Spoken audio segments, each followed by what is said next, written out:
Good evening. If everyone could find a seat, please. We're going to go ahead and adjourn this meeting. It is May 14th. Public. What? I said adjourn? Oh, my goodness. Oh, my. Sorry. We're going to begin this meeting. We're going to officially open this meeting. It is May 14th, regular board meeting. We're going to start with the Pledge of Allegiance. Please stand and face the flag. I pledge allegiance to the flag of the United States of America and to the republic for which it stands, one nation, under God, justice for all. Okay, so we're going to go ahead and start with introductions. So we'll go ahead and start with our cabinet. We'll start with Namarta, please. Good evening. Namarta Graywell, Assistant Superintendent of Human Resources. Ahmed Shigoslami, Business Services. Good evening. Ed Dialazzo, Deputy Superintendent, Educational Services. Good evening. Elizabeth Gersich, Student Board Trustee. Good evening. Justin Brown, Trustee for Area 5. Good evening. Mary Jo Carrion, Trustee Area 1. Good evening. Charlie Jones, Trustee Area 4. Good evening. Lori Walker, serving as Vice President this year. Good evening. Trustee Kelly McCoshie, serving as President this year.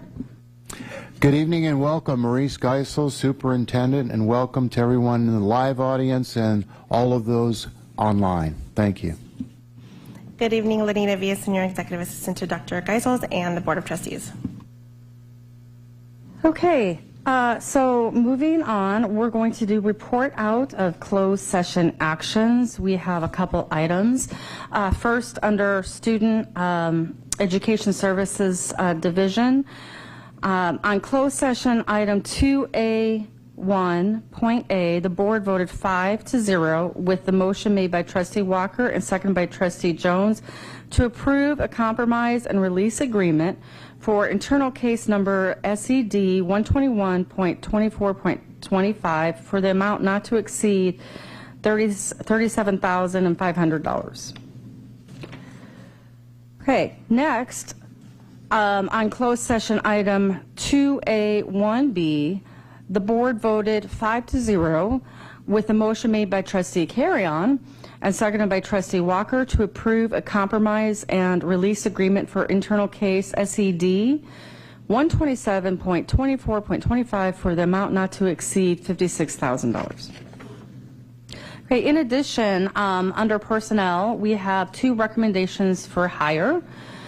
The first one is principal for Hart Middle School, approved unanimously in closed session. The board voted unanimously to approve an appointment of Dr. Gwen DeWeese, principal, Hart Middle School. If she's here, we'd love to hear a few words. A big round of applause. And she's zooming in. So just give a moment to get her open through off the mute.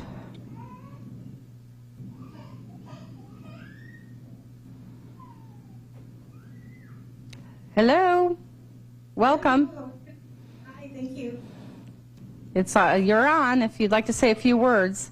Oh, I'm sorry. I wasn't hearing you folks earlier. Hi, I'm Gwendolyn. I'm super excited to be joining the Hart team.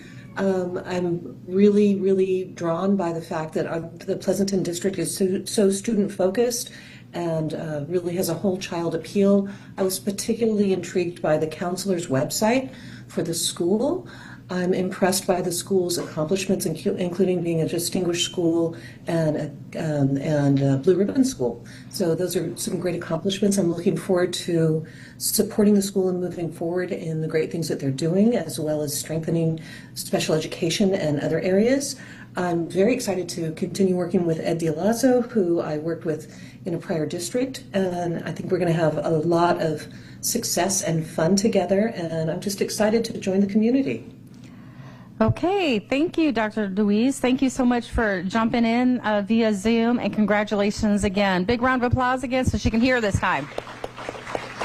And thank you all. I'm sorry I couldn't hear the beginning of the meeting, but I'm happy to be with you and happy to meet you all in person soon.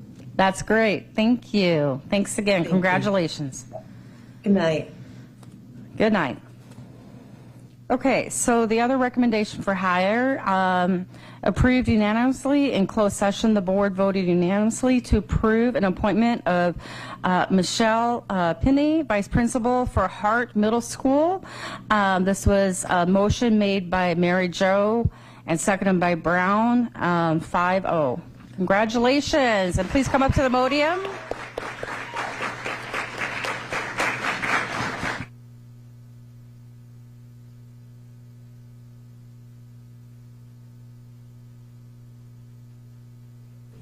I'm truly grateful for the opportunity to continue serving the students, staff, and families of Pleasanton Unified as Vice Principal at Hart Middle School. Over the course of my time in this district, I have seen firsthand the dedication, care, and collaboration that make PUSD such a special place, and I am excited to continue being part of that work at Hart. As I step into this role, I look forward to supporting a strong school culture where students feel safe, connected, and empowered to grow. I'm eager to continue working alongside teachers, staff, families, and district leaders to strengthen student learning, build meaningful relationships, and create opportunities for every student to succeed, both inside and outside of the classroom. Thank you for your confidence and support. I am excited for the opportunity ahead and proud to serve the Hart community. Thank you. Congratulations again.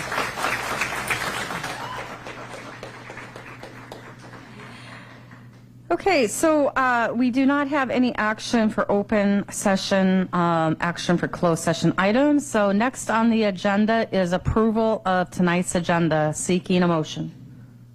So moved. I'll second.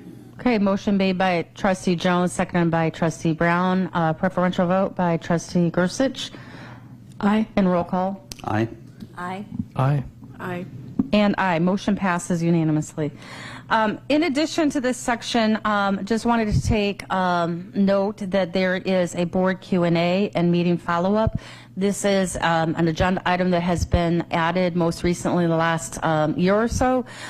This provides an opportunity for any trustee, including our student trustee, to ask any questions in advance and in which staff will respond and provide clarification. So that is available for your access and your perusal. Next, we have on the agenda is 5 recognitions. This is school as well as department spotlights. So tonight we have 2. We're going to start off with middle college. So if we have our presenter coming. Are we going to do recognitions first and then a presentation? Just wanted to confirm. Is that okay? So, Ms. Brown, Amy, there's a question from the president. Are you going to do recognitions first and presentation, or presentation then recognition? It's kind of all combined. Mike. Okay. So it's kind of all combined. No problem. We've adjusted for 13 minutes to include for the recognitions and the presentation, so don't panic, or she'll adjust the timer. We should be pretty close. We tried to be succinct, and we felt the recognitions would really show you a lot about our program from the students that are receiving there. We just want to make sure you have enough time. Yes. Thank you. Okay. I'm over there. That way? Which way do I? Is it?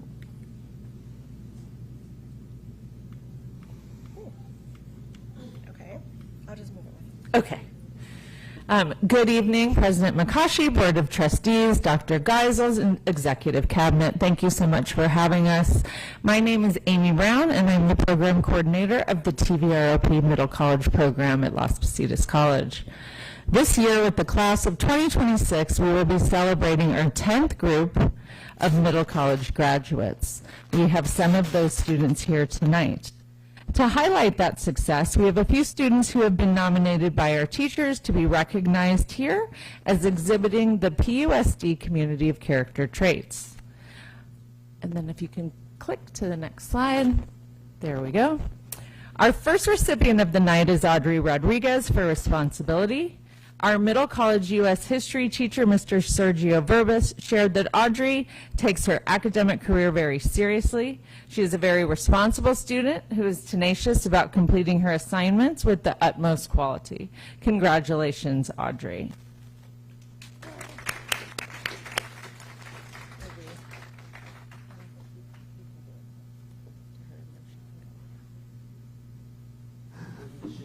Yeah.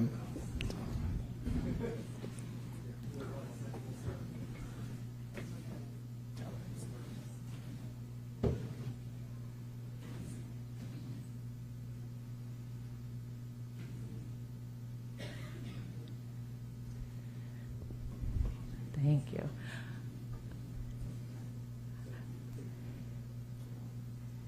Our next recipient, Madison Hollis, is a recipient for respect. Madison demonstrates respect daily. She always greets her peers and teachers. During class discussions, she is also very respectful in the way she expresses herself. Congratulations, Madison.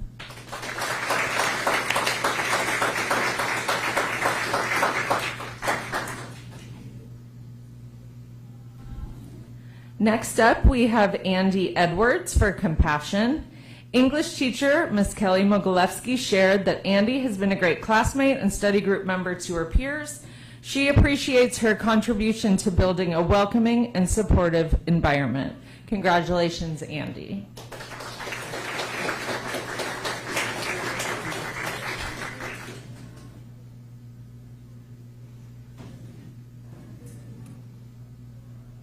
For the area of self-discipline, we have Panos Polychronos. Pano joined Middle College for his senior year and quickly made the switch from the structured high school environment to a more self-directed college atmosphere. Congratulations, Panos.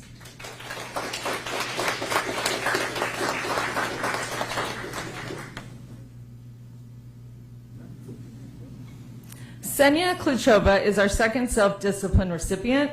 Senya has truly taken advantage of all Middle College stands for. Not only has she gotten to the highest level of math courses available to her at the college, but she also gives back to the program as an avid tutor to the junior class. Congratulations, Senya.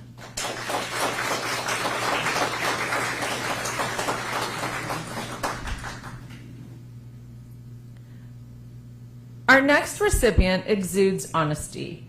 Finn Harris. Mr. Verbus writes, Finn is one of the most honest students I have had at Middle College. This is their superpower. And I've noticed that Finn has really bought into the Middle College program and their genuine self is thriving in our learning environment. Congratulations, Finn.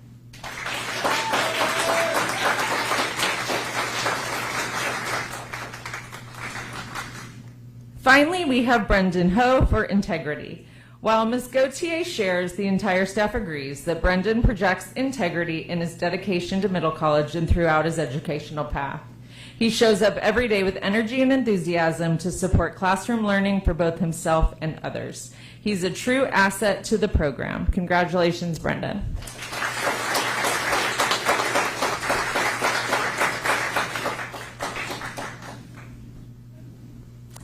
And those are all of our recipients.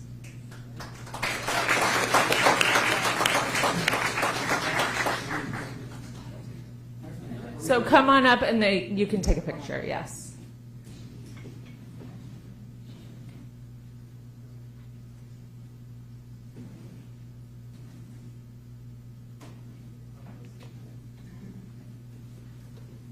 Yeah, feel free to move around, parents. Take your pictures. Don't be shy.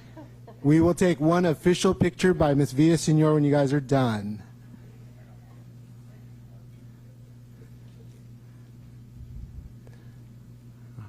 All right.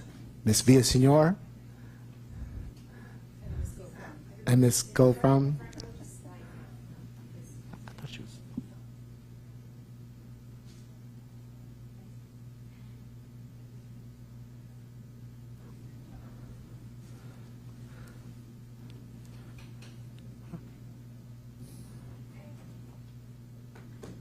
All right.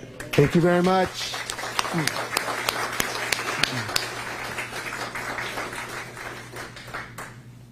And for the remainder of the presentation, I'm going to have our seniors help because I think you would all rather hear from the students than from me.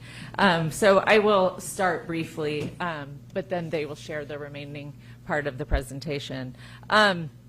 For those of you that may not know, Middle College is a dual enrollment program of 140 students through TVROP, where juniors and seniors from Pleasanton, Dublin, and Livermore complete their high school graduation requirements while beginning their college pathways. We are proud of the community we have built and our students' success. as I start talking about some of the highlights, it's important to recognize that middle college students, middle college probably serves students with a very wide range of academic achievement backgrounds. We welcome students with GPAs from 2.0 to 4.5, with approximately 20% of our students are first generation. This year, the class of 2026 will take us over 600 graduates since our initial class in 2017. Alongside their 3 high school classes, our students complete an average of 9 college units a semester. This past fall, our students earned a record college semester GPA of a 3.6, which is significantly higher than mostly seen at Las Positas. We have a strong collaboration with our 3 partner districts and Las Positas, who, in addition to our space and the college courses, provides our students with counseling, course planning, and mental health supports. To move on to the next slide, I'm going to have Andy come up. Middle College is a program under the 3 school districts and allows us to participate in many of our home high school's activities like clubs, sports, ball, and graduation. Not to mention, it allows us to participate in activities at LPC. Myself, as a middle college student, I have participated in Winter Guard, Color Guard, and mock trial while still in middle college, and I have recently been accepted as an LPC President's Scholar for next year.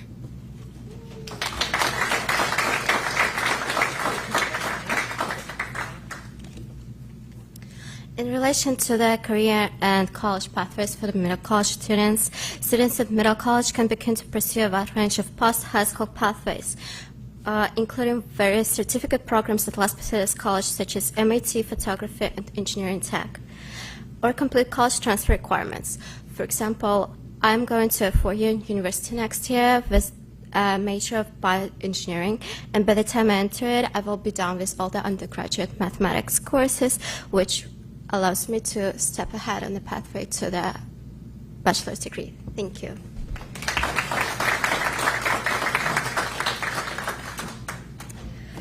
In my completely honest opinion, Middle College is a wonderful, multifaceted program with a lot of different opportunities and beloved traditions.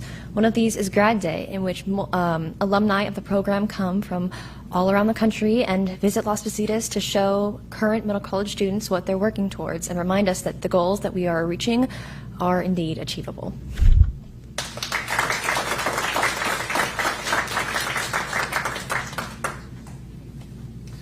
And I'm going to be talking about our next generation, because up till this year, we have had a lot more outreach towards different home high schools, and as a result, we've had a lot more student applicants, and we've had actually a new record for student applicants.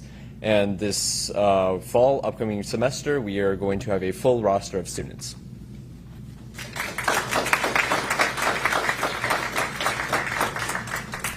And then to just highlight what happens after graduation from high school, we really support students doing a wide range of pathways. The majority of our students continue at Las Positas to build their transfer or to complete their certificate. I have 2 Pleasanton students to highlight. Sion, who was recognized here, I think, for integrity last year, just found out that he's going to UCLA after graduating from in 2025, staying at Las Positas 1 more year in astrophysics, which is quite an impressive feat.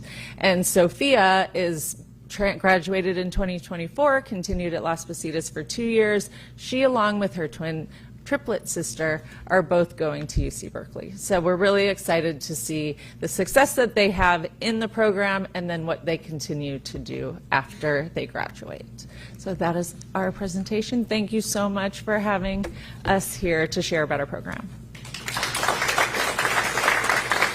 Do you have any questions? Are there any questions? Sure. Trustees, any questions? Trustee Brown? Did anyone take Geology 101 with my wife? I didn't make that connection, yes. Our emails often get crossed as Brown. My wife teaches at Las Positas. She does geology and also astronomy. So. Yes, absolutely. So I know a lot about LPC, and we go out there quite a bit. But legitimate question for the students. Anyone can answer.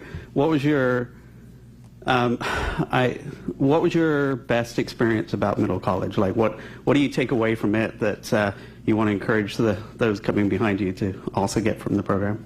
If you'd like to speak, please come to the microphone. Thank you. I think the most wonderful thing about middle college is that it provides students with an opportunity to prove to not only the people around them, but to themselves, that they are capable of making mature, difficult decisions. They are capable of self-discipline, they are capable of honesty, and they do not necessarily need all of the opportunities that can make high school helpful to other students. Some students really thrive in a strictly structured programs such as high school, and others like us, we thrive a lot more when we are given more autonomy and opportunity to really just exercise our own maturity and discover our own abilities. Thank you. Any others? Please come to the microphone. I think middle college really offers a lot of support, not only with flexibility and autonomy like Finn previously said, but in terms of community. I know middle college gave me a lot of lifelong friends I never would have met otherwise, and they give you a lot more advice in certain areas. We have a mandatory class called AVID, and it provides, as tedious as the work may seem at the time, it does provide a lot of help with financials like credit card information or banking information, or even helping you apply for classes. It's something that you need to experience early on and can really help you with your future. Okay, thank you. Any other trustees? Trustee Jones?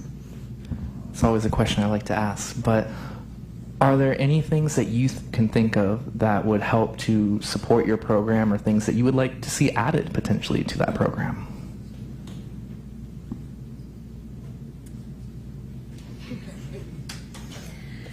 I think the thing that really support our program is just the joy and excitement of the individuals from our respective districts when it comes to doing everything that already supports the program. And something that I think would be really nice is to remember that, you know, middle college students they're not piloting this program. This has been established for 10 years now. But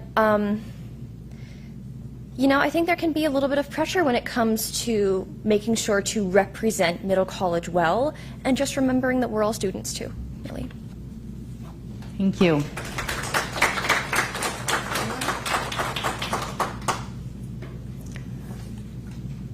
Okay.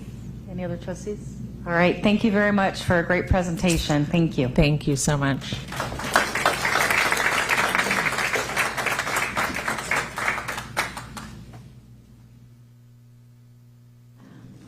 Okay, we do have one other recognition. This is the recognition of the letters program, the trainers, and the teacher participants. So, speaker, Mr. Sprague, thank you. Are you doing certificates as well by chance? We are, but it's going to be just a few folks who are here to actually accept them. So okay, we just maybe have them. All right, just let us know when you need us to come up front. Sure. Thank you. Okay. Language Essentials for Teachers of Reading and Spelling, or LETTERS, is a professional learning program focused on the science of reading and how students learn to read, write, and understand language. Over the past 5 years, LETTERS has become a major part of Pleasanton Unified School District's literacy work and really helped launch the district's broader journey toward improving literacy instruction and ultimately pursuing a new literacy adoption. What has made this work especially powerful has been the collective growth, learning, and voice of our teachers. Through LETTERS, educators across PUSD dug deeply into research about reading instruction, reflected on their own practices, and helped shape many of the district's literacy priorities and systems. This work directly influenced the implementation of our reading screener, M-Class, the adoption of structured phonics instruction, and the district's overall approach to early literacy support. This spring, we are proud to recognize 24 educators who completed the rigorous two-year LETTERS program, which included extensive online coursework, reading, and in-person training. Many participants describe LETTERS as one of the most meaningful professional learning experiences of their careers, and often share that it was the first time they had received this level of depth and clarity around how reading develops and how to effectively teach it. We also want to recognize the incredible work, really want to recognize these folks, of our in-house letters facilitators, Amanda Sirachi, Andrea Carstensen, and Erica Rich. Are they here? Come on up. Come on up. Come on up. We want to... Several years ago, they committed to becoming certificated trainers, and they have played a critical role in building and sustaining this work in PUSD. Their leadership, expertise, and commitment to teachers and students have been instrumental in helping strengthen literacy instruction across the district. So if I could get, I know we had 24 educators, but I think only a couple are here. A couple of our graduates are here. So if they want to come on down, we'd love to give them their certificates. And let's announce Melissa Kondrick and Linda Titel, who are our two. Melissa, if you want to, congratulations. Appreciate yes, you. Absolutely. Thank you so much. Congratulations. Thank you. I'm just going to congratulate you. Okay, yes, thank you so much. It's been so great. Congratulations. We can go do a handshake. Not everyone could make it tonight, but we'll make sure the other graduates get their certificates.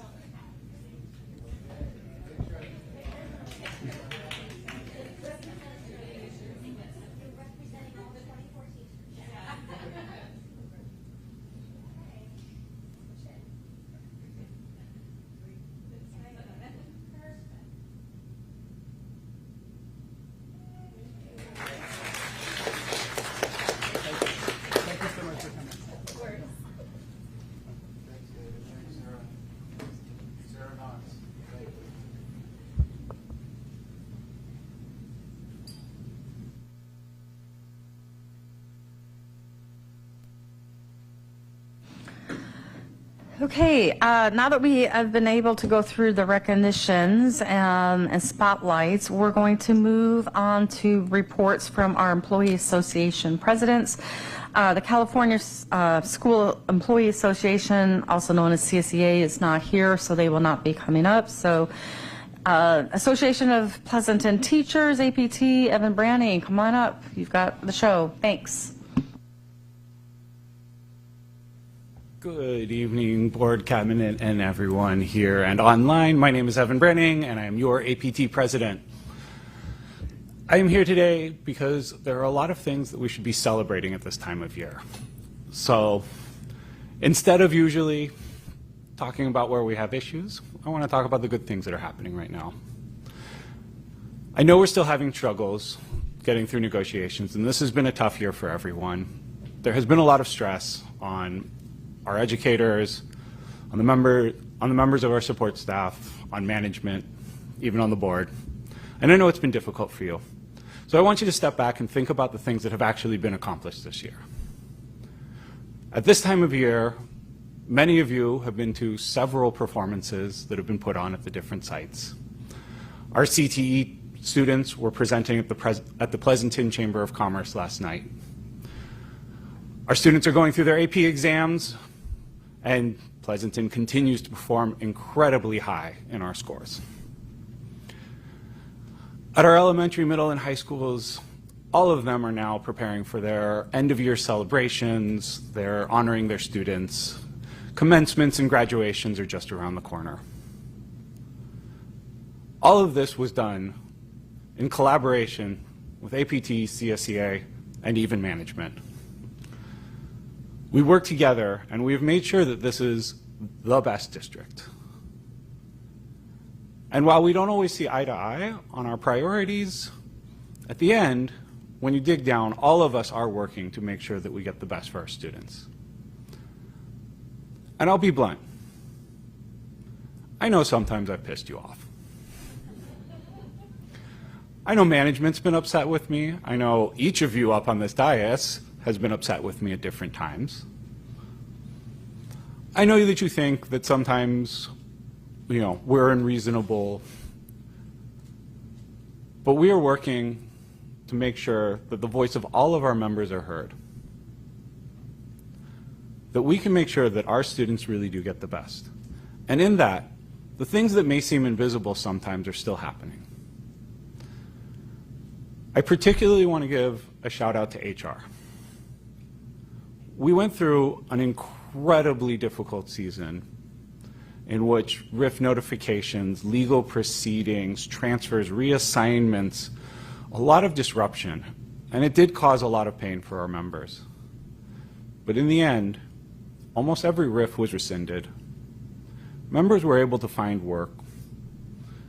We were able to navigate an incredibly complex process, and with virtually daily meetings, we were able to find ways to move forward with the minimal amount of disruption that we could. We've worked through multiple MOUs this year that are going to provide, hopefully, additional revenue, additional opportunities, and additional programs for our students. This is not necessarily the things that are highlighted to the community, not necessarily highlighted to the board, as we look at the small things that sometimes feel so big but keep us fighting. But we are working in the same direction. We are making sure that our students can get the best. We're still facing challenges going forward, but we got very good news today. The May revise came out, and I'm not going to even pretend to call on Mr. Sheikh Islami to explain what happened 7 hours after it came out, but the initial numbers look good. It looks like we'll have opportunities, and hopefully we can find ways to make sure to restore the programs and restore the services that our students really deserve, and make sure to keep this the best district. Even when I am upset, and even when I seem like I might be angry, I want you to know that I appreciate every member of our team, every employee, and I am absolutely elated that we were able to bring back so many APT and CSCA positions. It doesn't always feel good at the moment, but we have been able to do good things. And I want you to take a moment and reflect on that. Take the time. This agenda is almost all good items. This is almost all positive things we're doing. Your job is difficult, but you're doing good. I want to continue working with you, whether it is difficult or easy. We will get through, and we will manage, and we will make sure that our students get the best, because that is what every student deserves. Thank you.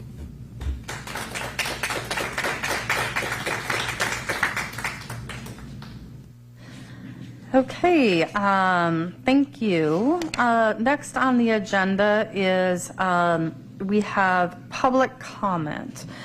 And so I'm just going to go through some information. This is also publicized as well, but we're asking if you are going to address the board, please come up and make a public comment card.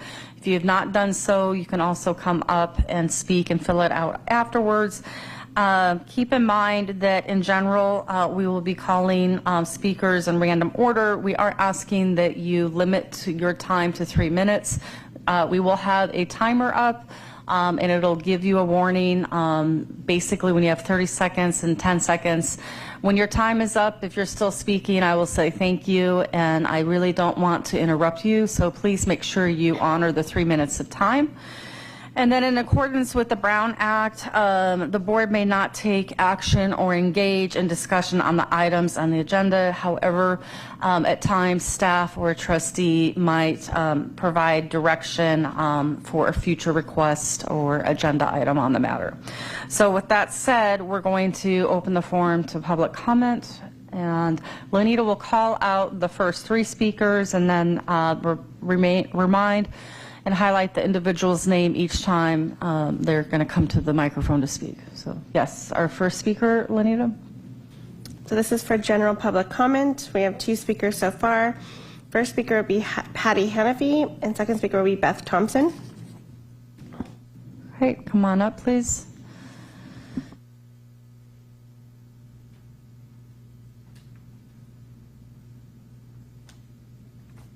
Hello. Following the May 7th board meeting, it's clear that staff, parents, and community members remain deeply concerned, not just about the reductions being made, but about the fact that these decisions continue to be made without full context, without full information, and without a full understanding of what these rules actually do on school campuses. You repeatedly said the process was collaborative and that all input was considered. But Mr. Dialazzo's admission that critical responsibilities were not accounted for proves that that is simply not true. If the district did not fully understand even one classification's duties, then the process cannot be called informed, complete, or collaborative. And that issue is not isolated to the HSAs. Across multiple classifications, reductions fall disproportionately on elementary schools. These are campuses with the youngest students and the highest dependence on adult supervision, the greatest health and behavioral needs, and the least built-in staff flexibility. Cutting hours and positions here creates real gaps that directly affect student safety, instructional quality, and site operations. Some trustees here helped create this financial instability we're now facing by approving spending patterns that relied on one-time funds as though they were permanent. And now, instead of taking responsibility for those decisions, the consequences are being shifted onto the school sites and the students least able to absorb them. That is not leadership. That is shifting your mistakes onto children. The reality is this. You made reductions without fully understanding the rules being reduced. You cannot know the impact of these cuts if you have not spent significant time in elementary and secondary classrooms, offices, health rooms, and support spaces where the work actually happens. So here are the action items the community needs from you. Action 1. Each trustee must spend multiple days, not minutes, not walkthroughs, full days embedded at the elementary and secondary school sites, observing the actual work done by the positions you have cut or reduced. Trustees must observe all affected roles, including health support, behavioral support, clerical and operational staff, and instructional specialists, to understand firsthand what tasks are left undone when hours are reduced. Action 3, trustees must document what they observed, gaps, safety risks, compliance issues, workload shifts, and impacts on teaching and learning. Action 4, trustees must present those findings publicly in future meeting before any additional cuts so the community can see whether your decisions align with the reality on our campuses. Trustees, thank you. Please, thank you. Next one is Beth Thompson. Hello.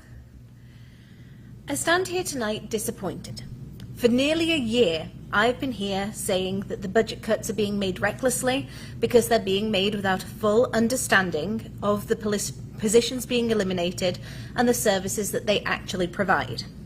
And last week, the discussion absolutely seemed to confirm that.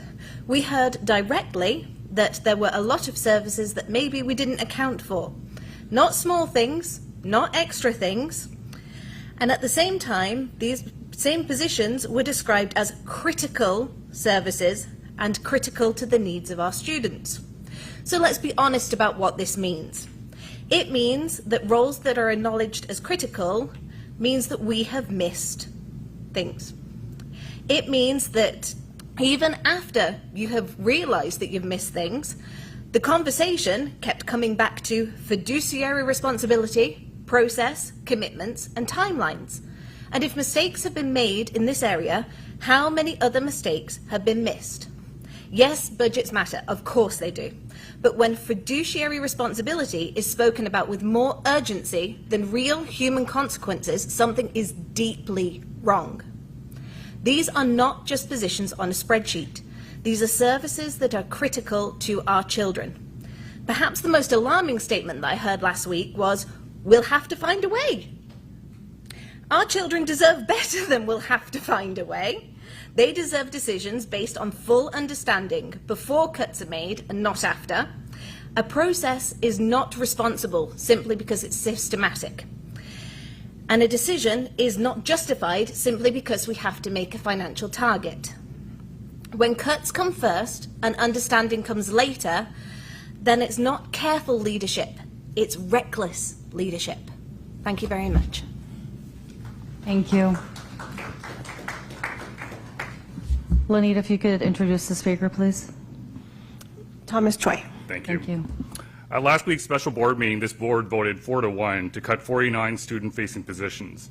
At that meeting, Trustee Carry On was the sole board member with the courage to vote against this massive cut and instead asked to investigate whether there are any additional funds that could be used to save these jobs. In contrast, Trustee Brown strongly and vocally opposed those efforts, justifying the reduction of all 49 roles as his fiduciary duty. I have since spoken to many in this community, and we all view this public statement to be incredibly harsh, especially when public records show that funds to save these jobs actually existed. On Friday afternoon, May 8th, I received an email from Debbie Neighbors at the district office providing official PUSD documentation that shows this. It reveals over $540,000 in restricted federal CCEIS funds sitting idle, with over $215,000 set for imminent forfeiture back to the government this September. Although these funds are restricted, they can be used specifically for the very jobs that you've eliminated. The documentation indicates that these funds remained unused because PUSD staff believed that it would be too disruptive to use these back in December during the time when this board was deciding which positions to eliminate. PUSD's own federal compliance plans identifies reading intervention support specialists, youth and family liaisons, and wellness coaches as the primary personnel required to deliver mandated intervention. These are the roles, unfortunately, that were eliminated.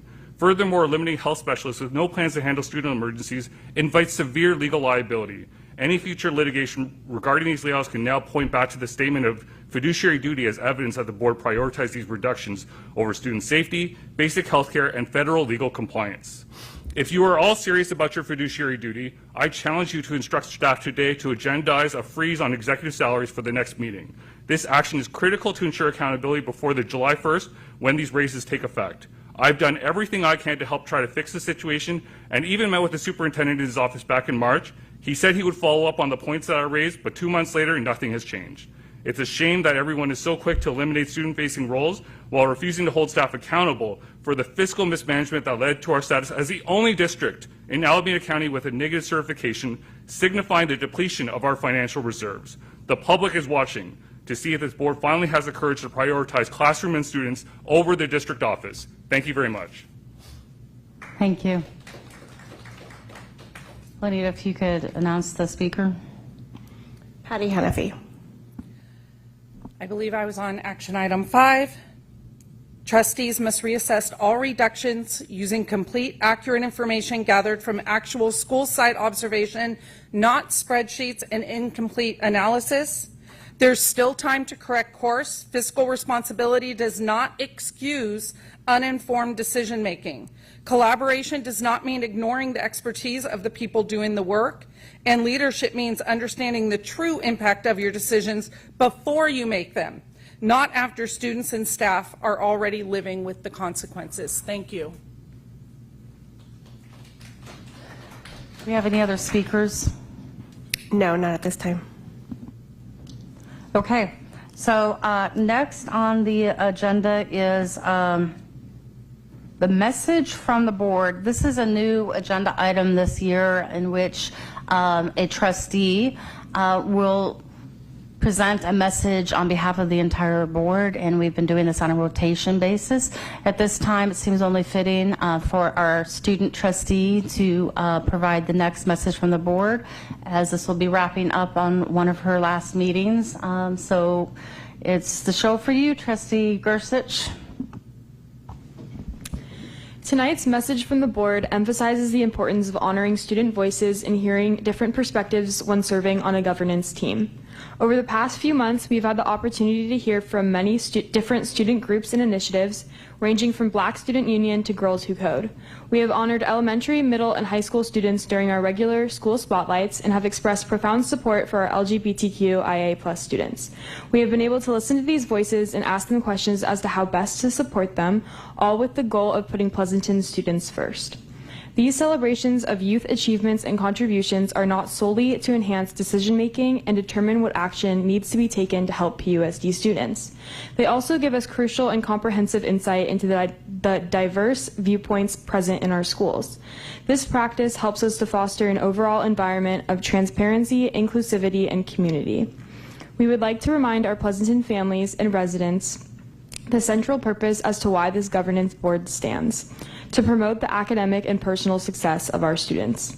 And as we continue to navigate difficult fiscal waters, now more than ever is the time to promote student voice and involvement in the Pleasanton Unified School District. Thank you. All right, thank you.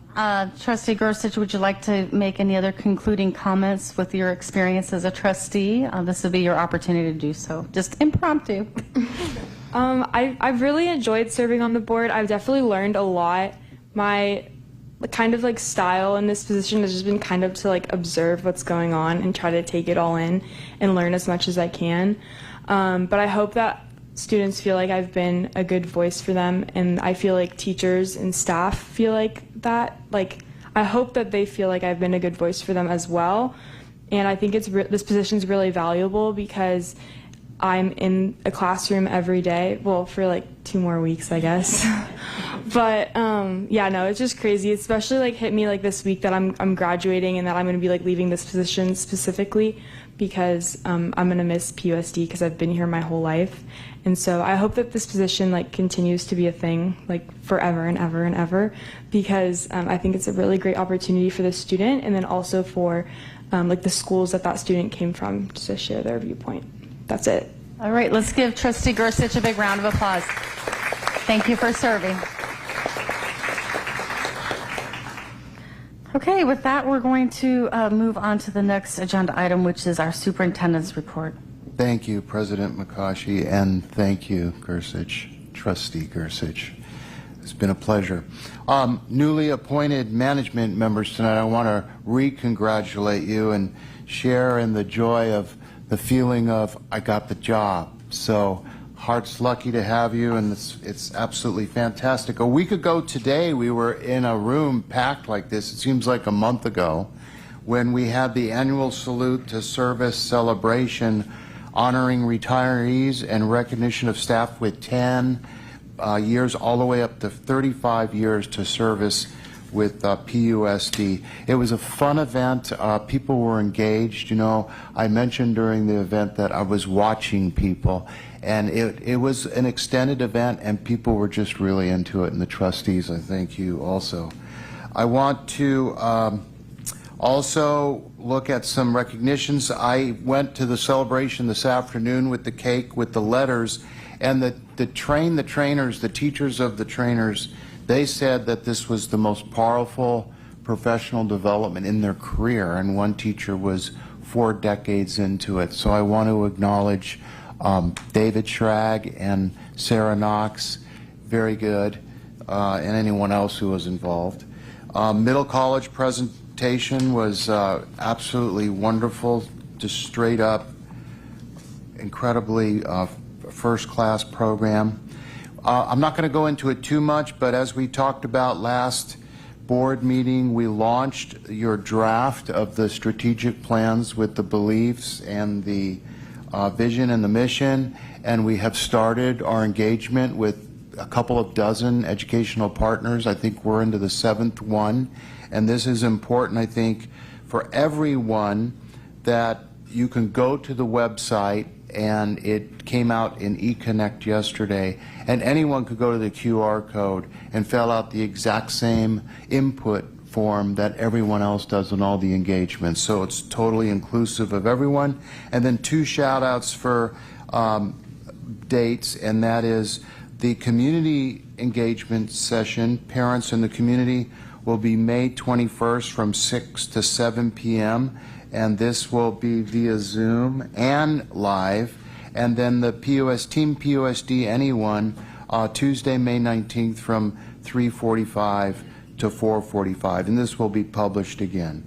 So, want to talk about the ad hoc equity ad hoc advisory group. Just going to let you know we're going to have a robust report next time on the 26th. Curriculum and instruction update. It is amazing how much we've been absorbed in the processes of reduction this year, and then you're going to see a lot tonight in terms of progress and adoptions in math and ELA and coming attractions in 5th grade human growth and development. And there's so much more going on. And I really want to, again, give a shout out to the three here, the leaders, Sarah and Josh Butterfield and David Schrag, Sarah Knox, and then of course they just left, but our integration specialist with teachers leading and teaching teachers. It's just phenomenal how much work they've done this year in curriculum and instruction. I think there's a big shout out for April student attendance. Moore 95.32% and Harvest Park 97.02% for the highest April attendance rates, which is really high, ladies and gentlemen. Really impressive. And I want to thank the parents too and our students. And recognition to Moore, Leidixon, Harvest Park, and Hart for the greatest improvement, and Moore and Leidixon reduced chronic absenteeism by more than 9%. And it seems counterintuitive to talk about it now when there's only 2 weeks of school left. But I want to thank the parents, the students, and especially staff who made that happen. We had a really, I would say, fun board construction tour on May 5th. That was last Tuesday, not this last Tuesday, which seems like 2 months ago with all the things going on. We, President McCaughey put the gavel down, we opened up the session, we got on the bus, and we went to Donlin, Foothill, Education Option Centers, which is Village and PVA, and Valley View. These are fund-funded projects. They're on time, they're under budget, and they're focused on obviously modern learning environments. You can see more on our website. I always say this is not the same pot of money that the general fund is, where we're talking about operational costs and the reductions. This is a separate voted in measure for this funding. And I can say what was fascinating is if you look at the before and after, the first time we did this was in September. And now it's just amazing how much manifestation of buildings there's been. It's been really great. We did the groundbreaking last week with, or maybe it was Monday, TK Brown, groundbreaking was Monday at Walnut Grove for 2 new TK classrooms, playground, and improved parking. Want to give a shout out to an appreciation for the Three Valleys Community Foundation. Nearly $250,000 funded a new ADA accessible pathway lighting, and upgrade sound system at Foothill. And that's really appreciative of that. Apprenticeship completion, Ed Dialazzo spoke and recognized student interns, apprentices, and business partners since we've last met, and the celebrated career pathways, industry partnerships, and the signing of new apprentices for next school year. We had the Black Excellent events. Thank you very much, Janet, for your work, hosted, coordinating all that. It was a lovely event at Pleasanton Middle School last Tuesday night, Janet Gates. I think we're shouting out, they recognized 5 teachers for all their engagement, and that is Guadalupe Escovel Mendoza, Saneed McBain, Jory Pratt, Mona Abdul Monam, and Olivia Applin. So wonderful. Also coming events, community events. It's a lot going on if you haven't noticed. I'm trying to be brief here. Last night, the last concert was played by a middle school or a high school jazz band, and that was the Pleasanton Middle School with Matt Finders as the teachers. It raised a lot of money, and our very own Miriam Dickhorn actually sang Hamilton, a bunch of Hamilton tunes and some Beatle tunes. It was just fantastic. That was at Noni's. So that's it for this year. We've had five major concerts. Really want to thank PPIE, Andrea Wilson and her team, as well as Jen Flynn out there I see. And want to thank John Magnuson and his crew at Noni's who've been very generous, giving a cut of the proceeds. And it's just been really, really fun. Yesterday, the Community of Character Spring Luncheon. Wow, big event, bigger than ever, great rewards. I feel like I see Mayor Bolch 3 times a week this time of the year. Big shout out to Monique Liebert, who led the way this year, and she's got big shoes to fill in that partnership with them. We went to the Rotary Luncheon Club, or the meeting today, and I spoke. I do this a couple of times a year. Great supporters of us. And then we have this, this organization called the Community Trust, which we host, and it's about the education, the safety, and health of our students. And we bring in people from all over our community. Our hospitals and medical groups are really involved, the police chief, the mayor, the list goes on. And it's like an old coffee shop idea. PPIE puts on breakfast, and we just share what's going on, and we build relationships. Ed, thanks for being a big part of that. And the open houses continue, and I'm looking forward to our next board meeting, and a lot of graduations coming up. Thank you. Okay, thank you, Dr. Geisels. All right, so next on the agenda is the consent agenda. This includes various sections that you'll see. It's broken out, for example, by the superintendent's office, human resources, business services, and education services. These items are typically routine in nature, and we will be looking for a motion for approval of the consent agenda, except before that, we're going to open this for public comment for anything on the consent agenda. Lydia, do we have any public comment? No. Okay, then we're going to close public comment and looking for a motion to approve the consent agenda, unless a trustee would like to pull something for discussion. So moved. I'll second. Okay, motion made by Trustee Jones, seconded by Trustee Brown. Roll call vote, preferential vote, Trustee Gersich. Aye. And roll call. Aye. Aye. Aye. Aye. And aye. Motion passes 5-0. Okay, so next we have, this is the bulk of the agenda. We have several items for report and discussion and action. So the first item is something that was added just recently with some exciting news and information. This is an annual report and discussion by the Pleasanton Partnership in Education, also known as PPIE, and we're calling for Executive Director Andrea Wilson to come up.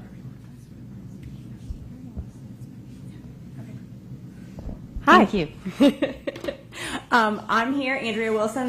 Good evening, trustees and executive cabinet. Thank you. I'm here with PPIE board president Jennifer Flynn, as well as several members of the PPIE board in the audience tonight: Norma Evans, Amy Shannon, and Kathy Narum. So I thank them all for joining us this evening.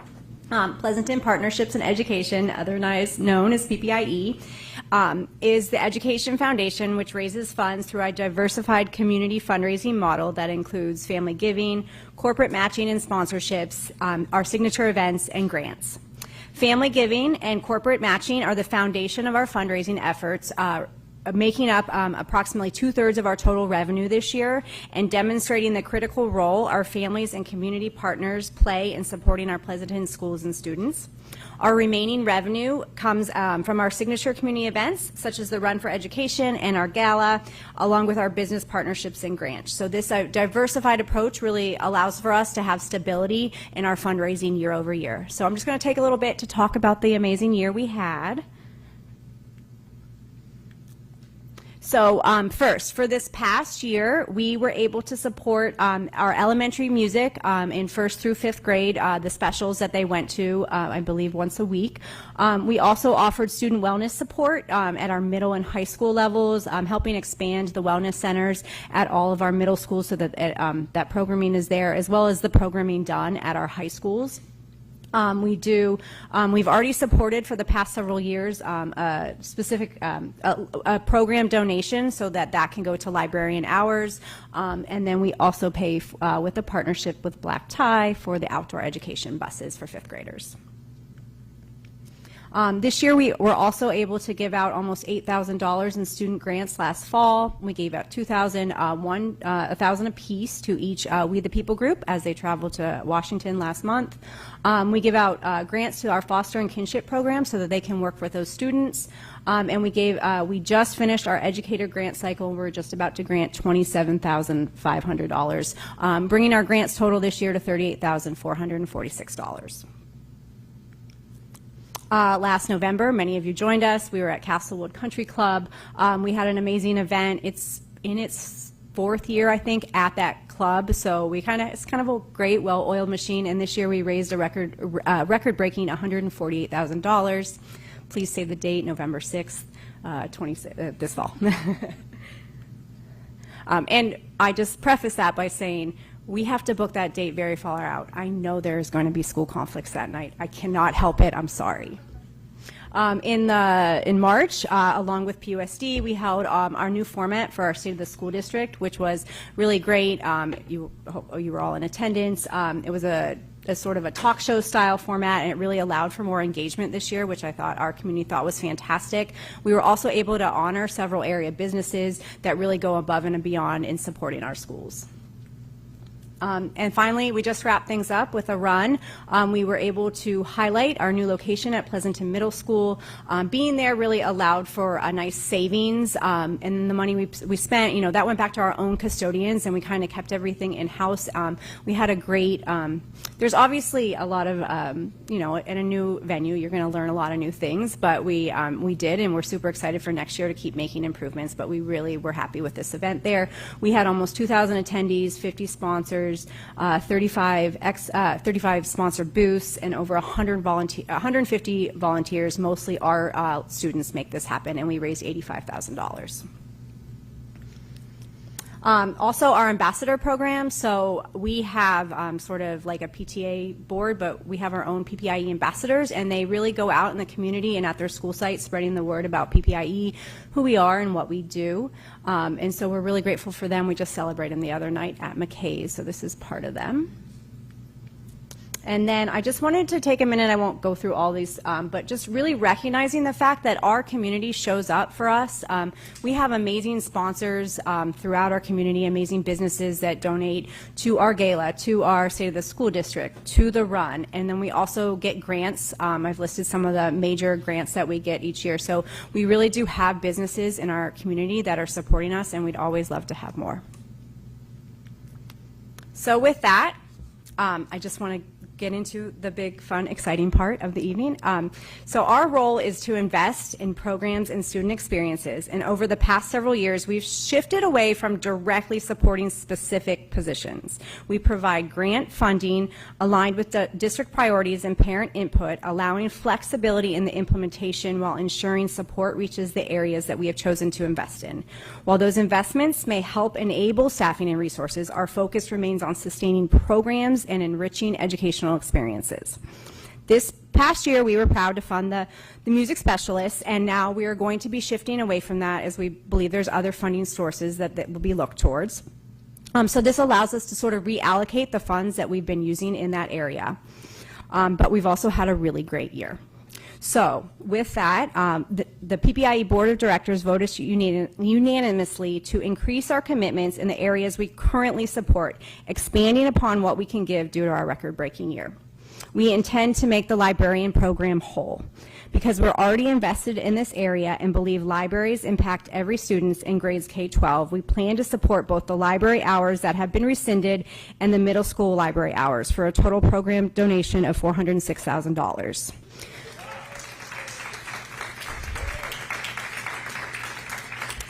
This does include the fact that, we gave, I think it was $170,000 last year, so that piece is in there, so just so you understand that that's where that number comes from. This would also allow the district funds previously allocated for the elementary libraries to be redirected to other priorities.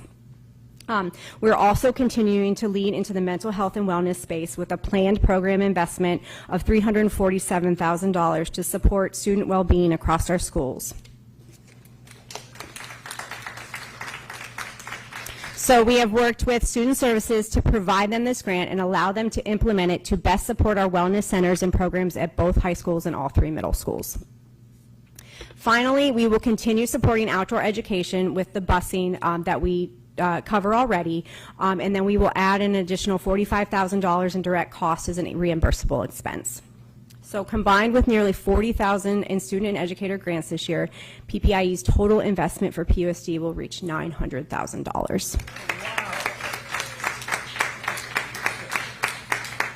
It is the largest donation in our history, and we are all so proud to be a part of it. And I want to thank the PPIE Board of Directors for standing behind me, and also we are a very small but mighty team, and I have 3 amazing contractors that I work with that really help make this happen behind the scenes. So thank you. Any questions, and then I'll give you the check and we can take a picture. Wow. Okay, so trustees, questions or comments? Yes, because we don't have, yes, Trustee Brown. I have a question for staff in terms of with the phenomenal contributions from PPIE, there was a mention that they wanted to support something that was already rescinded.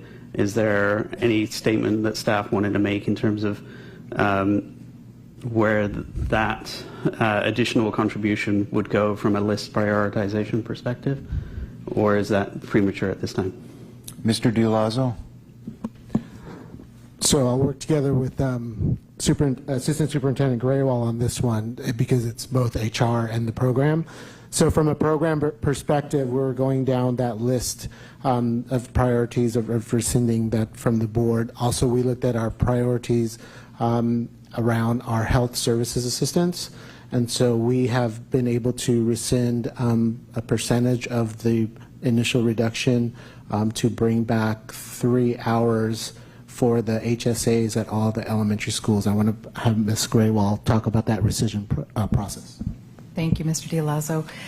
Yes, today being the deadline to issue the final layoff notices, because the Ed Code states you have to do that by May 15th, we wanted to move as quickly as we could, and we're very thankful to PPIE for their action, which allowed the savings that had been realized due to the negotiations with CSEA to be reallocated to the next item on the rescission list, which so happened to be the elementary HSAs, and they were able to be restored partially, not in whole. It would have been 4 hours in whole, but the 3-hour rescission was, we were very happy to make that today, as well as issue rescission notices for the library, the middle school library media assistants that were also part of the donation that PPIE allocated. So those items got bumped up on the list because they were directed to those specific line items, and ahead of issuing those layoff notices to those employees.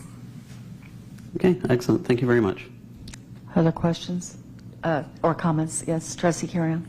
I just want to say how incredibly grateful I am. Thank you so much for your hard work, and I'm so grateful that the HSAs are coming back, at least 3 hours. I mean, I think and that you're supporting a lot of the things that we all value. We value mental health, we value librarians, we value outdoor ed, so we're just so grateful for all your hard work. Thank you.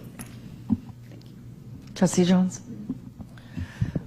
One, I want to again thank you and congratulate all of you. I also wanted to ask, how was your first year as president for PPIE? It's great. This is actually my second. Yeah, so I came in halfway through the term, and I'm so happy to be here. I feel like I'm contributing and making a difference. So it's a great team. We're going to bring on 4 new board members next year, and we have big goals. So I can't wait to be here next year with an even bigger check. This is phenomenal. The fact that we're able to bring back these programs, and that's a massive amount, $900,000. That's record breaking. Like, I've been to your events. They're always an amazing time, and it really shows the dedication you have to the community and to our students. So thank you again. Trustee Walker. Yes, I just want to say thank you. I mean, I've been on the PPIE board for many, many years, and this is a huge, huge contribution, and I applaud you, Andrea and Jen, for your dedication, and this is so meaningful. The HSAs coming back, the mental health, the librarians, it's amazing, and I applaud you. You make a difference throughout our entire district. So thank you so much from the bottom of my heart. Thank you. Trustee Brown? I was just going to, I specifically wanted to ask the question earlier, but just wanted to add to the comments. Like, PPIE is increasing their funding by, I think, 161,000 is the net this year, and that makes a big difference when every position counts. And I love I get to sit in on the PPIE meetings, and I see my role as an advisory role. Obviously, it's not a non-voting role, but I see the questions the board are asking, and I see the enthusiasm in the board to continue to do great things for this district, for the teachers, for the staff, and for the students. And I love the fact that you continue to sort of push and you're asking the right questions in terms of how to refactor, how to make the events better, but more importantly, how to do more for the community and for the district. So I just wanted to say thank you from the bottom of my heart. Great job. Dr. Geisels? Yes, I wanted to say thank you. And, you know, just three things.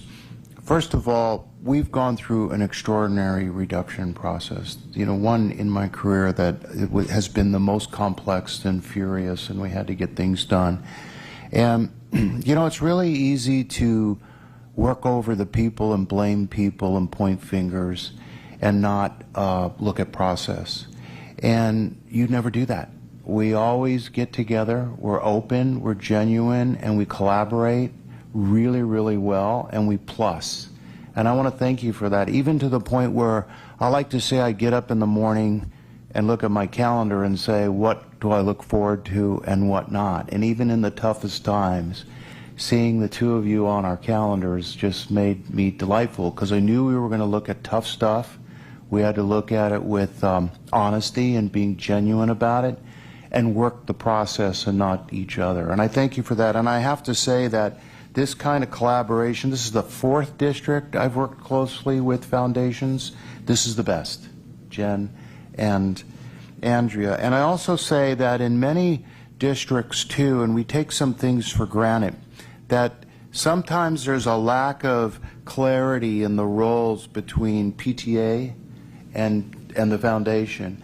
And the magic here too is working with Miriam and the PCC, the Parent Communication Council, all the presidents, has just been really complimentary and magical. And again, there's plussing that goes on there, and it's an incredible synergy of collaboration.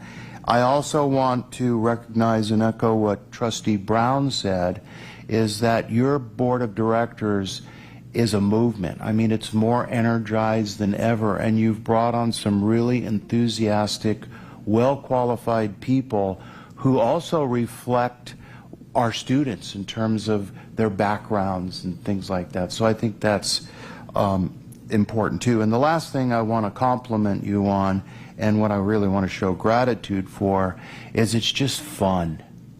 You know, talking about what will work and what not will work for the gala, for the run. Are we going to make the numbers? What should we do next? And I really want to thank you, and I don't know if you were in the audience, but it was a lot of work putting the 5 or 6 gigs together at Noni's, and you really gave a boost to our middle school and high school music boosters. So a lot of joy and a lot of appreciation from me and the people over there and the people here. Thank you, thank you, thank you.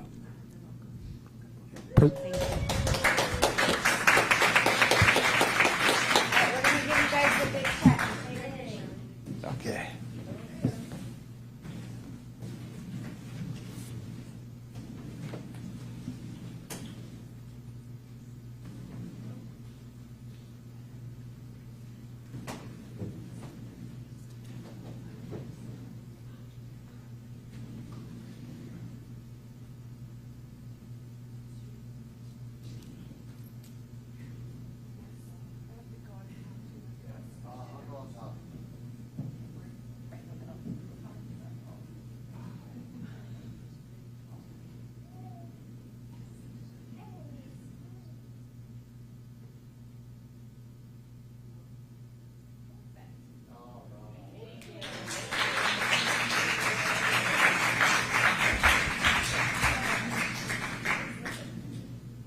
Okay, so next on the agenda, we have a report and discussion by the 7-Eleven. Hold on, I'm sorry. Before we move on to the next agenda item, do we have any public comment on Agenda A for the PPIE? Okay, we'll officially close it and then move on to discussion B. Report and discussion 7-Eleven Advisory Committee recommendations on surplus property. This will be presented by, I have on the notes, Kathy Narum is speaking. Yes? Great, thank you. Come on up. And Aaron.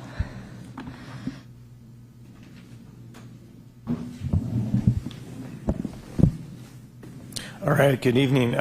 So back in January, the board appointed a 7-Eleven committee, one of which their goals was to assess the Donlin property located at Dorman Road.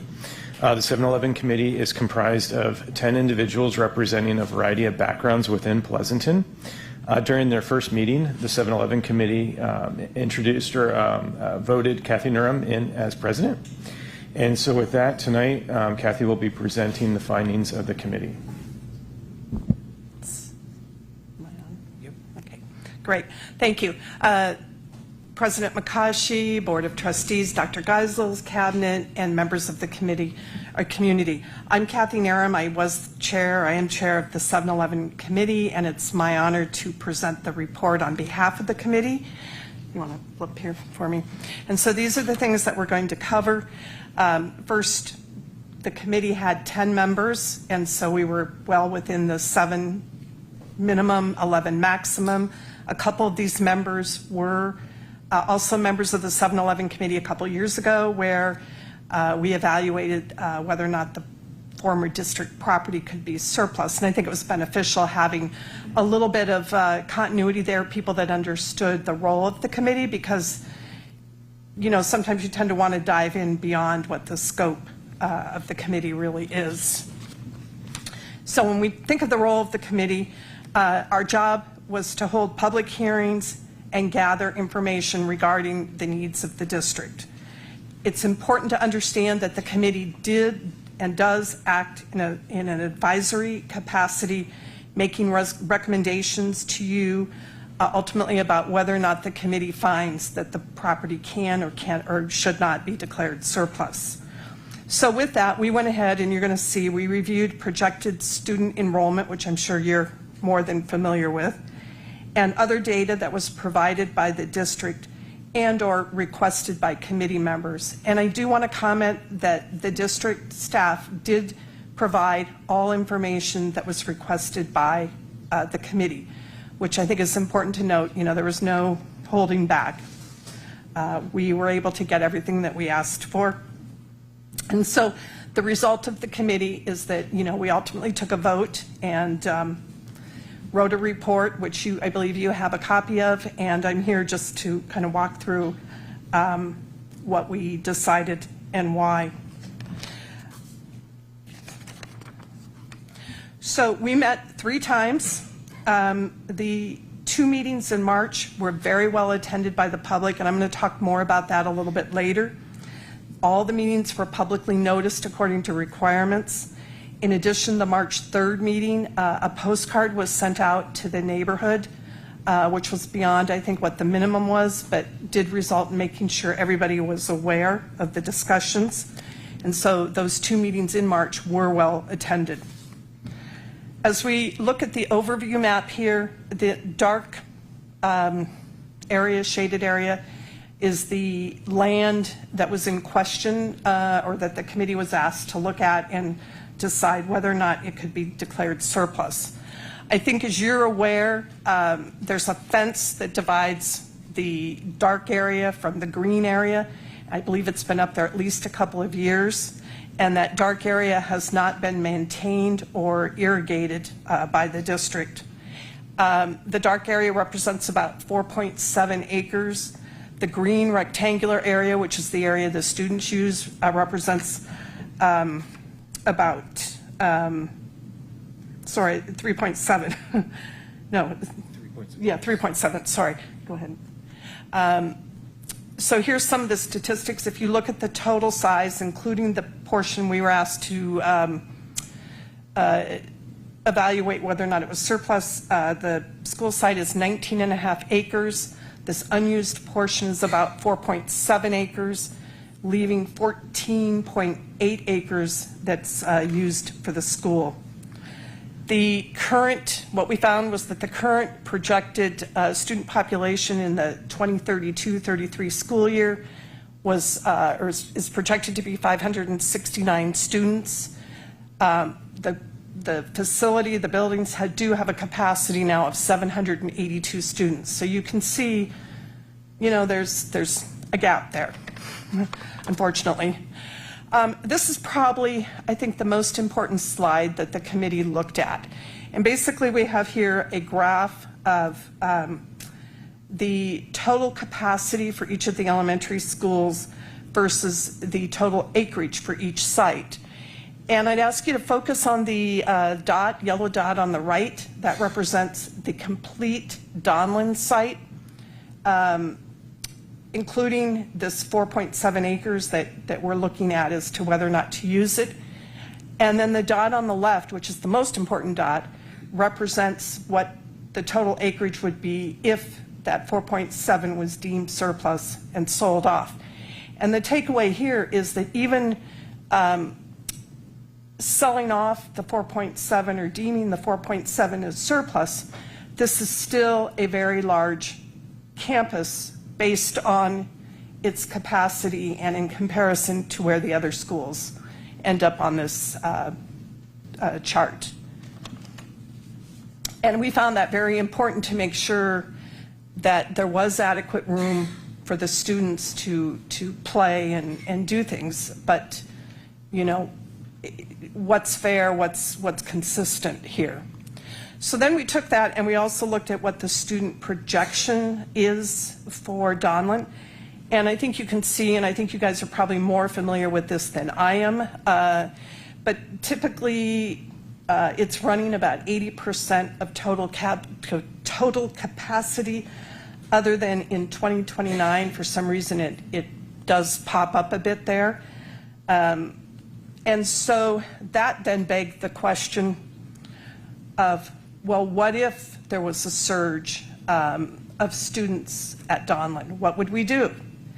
And the answer that the district shared with us and worked through was that they have a couple options, that they could revise the boundaries and redistribute some of the attendance areas to other schools, maybe that had less capacity, and or they could also add, there's room to add additional classrooms there, as you could see from that, I think, that previous chart. So I think the takeaway for the committee here was that if you declare it surplus, if you declare the 4.7 acres surplus, and you happen to have a surge in students, the district has options in how to deal with the additional students, which I think, frankly, we all would like to have that problem. And so with that, the finding of the committee, which was unanimous, the committee did find that the Donlin excess field property, that's the 4.7 acres, is surplus to the district's needs. And as such, the committee recommends that the district sell or lease this excess acreage. The committee also wanted to recommend, or not wanted to, but recommends that the district consider some workforce housing in connection with the sale or lease of the Donlin excess field property. Now, before, I know you probably have a couple questions, but before I do that, I want to go, and this is I think, a very important slide. So the first meeting in March, we had about 40 members of the public attend with 20 plus speakers. And I want to put that in context. The 7-Eleven committee that was 2 or 3 years ago for the district, the former district property, had hosted 4 meetings, and I think we had 3 or 4 attendees total. So there was obviously a lot of interest in this. And so I think it's really important that people took the time to attend and to speak, that we tried to capture the threads from those 2 meetings. And here they are. And if you'll just bear with me, I think it's worth just noting what they were. Most of them, I think, are beyond the scope of the committee, but because people did express their opinions, I do think we want to recognize that. So there, we had speakers that were wanting to make sure that at least some of the housing was affordable, recognizing the need in Pleasanton. We had attendees that expressed that any new home construction would match the size and the feel of the existing neighborhood, so that it would be, you know, it would be infill, it would be consistent with what's there. There was a number of concerns expressed about traffic, pedestrian safety, and existing electrical infrastructure. Attendees also asked if the district did sell off the property for development, if along with that development, the field condition could be improved. There was also, you know, concern about what would the district do, what options would the district have, if the enrollment should bump up. And so I think, you know, we did talk about that, as I mentioned earlier. And then finally, people were also interested about the proceeds from either a sale or lease of the property and how those would be used for the district. And as I said, you know, we had 20 plus speakers at one meeting and 10 plus speakers at the third meeting as part of this. So there is a lot of interest in this, and I think it's just important as as you move forward, that these things are taken into account as you make your decisions and stuff. And so the next steps here,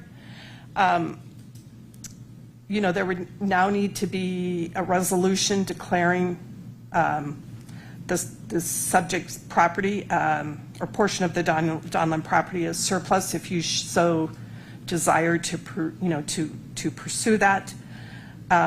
Part of that would also involve notifying the neighboring agencies that this property has been declared surplus and give them an opportunity to purchase it, of course, at market rate. And I think you're going to talk about this later on the former district property, but you'll want to meet and confer with labor partners regarding use of request for qualifications, proposal process that would allow you to select a developer based on the qualifications and price versus just price only. And if you do that, then you have to have a resolution requesting the state to allow you to use that process. I'm assuming that all works. You want to develop criteria for the project development and selection criteria. And I think that's where some of these neighborhood comments would, come into play in your discussions. And then finally, you would ultimately choose a developer that will work with the city and, the neighborhood regarding the zoning, the density, the traffic, and all the kinds of normal issues that you get with development. And with that, I am done. Trying to kind of race through that, but happy to take questions. All right, so we're going to do this the traditional format where we're going to do questions, public comment, and then comments. There's no action on this item. Trustee Carrion. My question is in regards to traffic. I'm a little concerned because there's not a lot of room. And what did they tell you about traffic? I think there were concerns mentioned about speeding, not having adequate crosswalks and things. I mean, if I kind of put my former planning commission hat on, it's the kind of thing where you would possibly have a neighborhood group and work with the traffic engineer. I'm not a traffic expert. I think there was just concern about speeding, about crosswalks, about stop signs and things that you would try to address. Did the city come out at all and talk about it? No, because it's really, so can you go back to that previous slide? It's really beyond the scope of what the role of the committee is. But, you know, I believe that when people take the time to come out and talk and express opinion, we have an obligation to share. I mean, I think it would not be appropriate. I would not be doing my job representing the committee if we didn't make you aware of these concerns as you move forward with your discussions and decisions and things.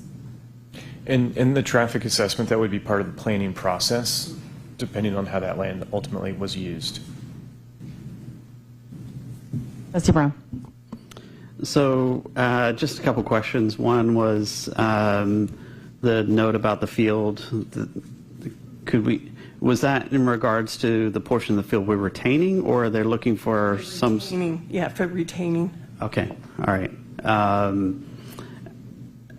Okay, and then the other comment that was interesting was the comment about electrical infrastructure. I mean, it's a 4-acre site, so, and was there a specific concern? Yeah, I feel very qualified to address that because as you know, I live on the west side, and as this was evolving, we had just the west side, which included Donlin and, you know, that neighborhood. I think we had, one week we had, I think, 3 power outages. I mean, we had a large number of power outages, and we were really the only part of Pleasanton affected to that extent. And I think the thinking was, you know, we can't even keep the lights on for what we have, let alone, you know, adding more houses. I will say that many of us in the west side flooded Mayor Balch's text message or his phone with messages, you know, the power's out. He did get PG&E to engage and acknowledge that the number of outages on the west side was extreme and beyond normal. And I will say as a result, there were many PG&E trucks out and about, and it's been much better. We've not had the kinds of outages, the frequency and everything that we've experienced on that side. Yeah, I know from talking to Mayor Balch at one of the events, I don't know if it was a district liaison meeting, but PG&E has a committed plan and a committed investment that got accelerated as a result of the publication. So I'm glad I asked the question because I can certainly empathize with why the residents are bringing it up, even though it's only a 4-acre site. But I'm also glad to know that there is action that PG&E is already undertaking before this ever will come to fruition. So. Yeah, no, and I think it's a very fair comment. As I said, we tried to capture the comments of the speakers, and we found themes, you know, after we would go through our notes and try to pick up the themes of the concerns. And the electrical, I mean, I have that concern. You know, I'm fortunate enough in that, you know, I have Mayor Balch on speed dial at times and have his ear, but I think the most significant thing with PG&E is that they did acknowledge that the outages on the west side were well above normal and that it needed attention. Great, thank you.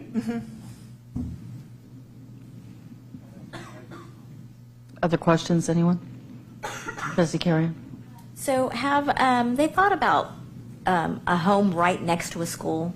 And I'm just saying that when I was at Alice Al, the balls would always go over the fence, and the neighbors would get upset by that. So have they had comments or? There was nothing about like being that. right next, because they would be right next to the school. Well, they would back up, I think. Yeah, they would back up to the play yard, and there were no comments. No, but you know, you have houses backing up to the play yards, like Leidixon, which I can talk about or know about, and some of your other schools. So, you know, it's kind of like living next to a golf course, right? You're going to end up with golf balls in the backyard. I think I just have one question, and that would be, what would a lease look like? In the language it talks about leasing the property. What would that look like if it weren't sold? I think that's... So typically, you see the lease in a situation where there are already improvements on the property, so that, you know, let's say, for example, it had actually classroom space, so that could be a lease.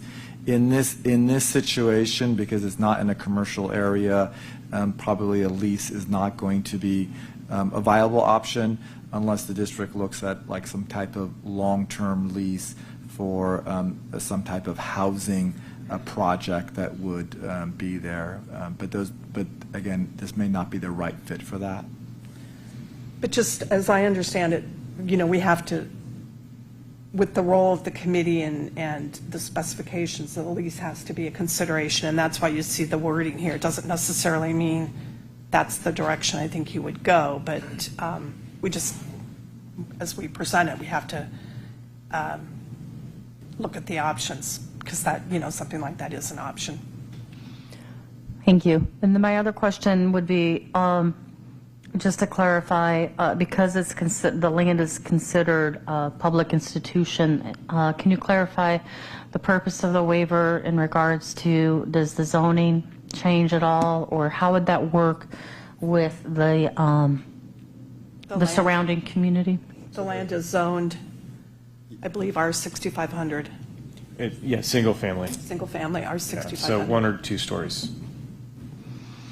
1 or 2 story home, single family. Okay. Yeah. So, for example, when the recommendation says affordable housing or workforce housing, what's meant by that is not condos or townhomes. It's just single family unit homes following what SB 330, or I apologize, I might be quoting that wrong, but a certain percentage of the homes would be affordable, or what would that look like, or can I get clarification on that?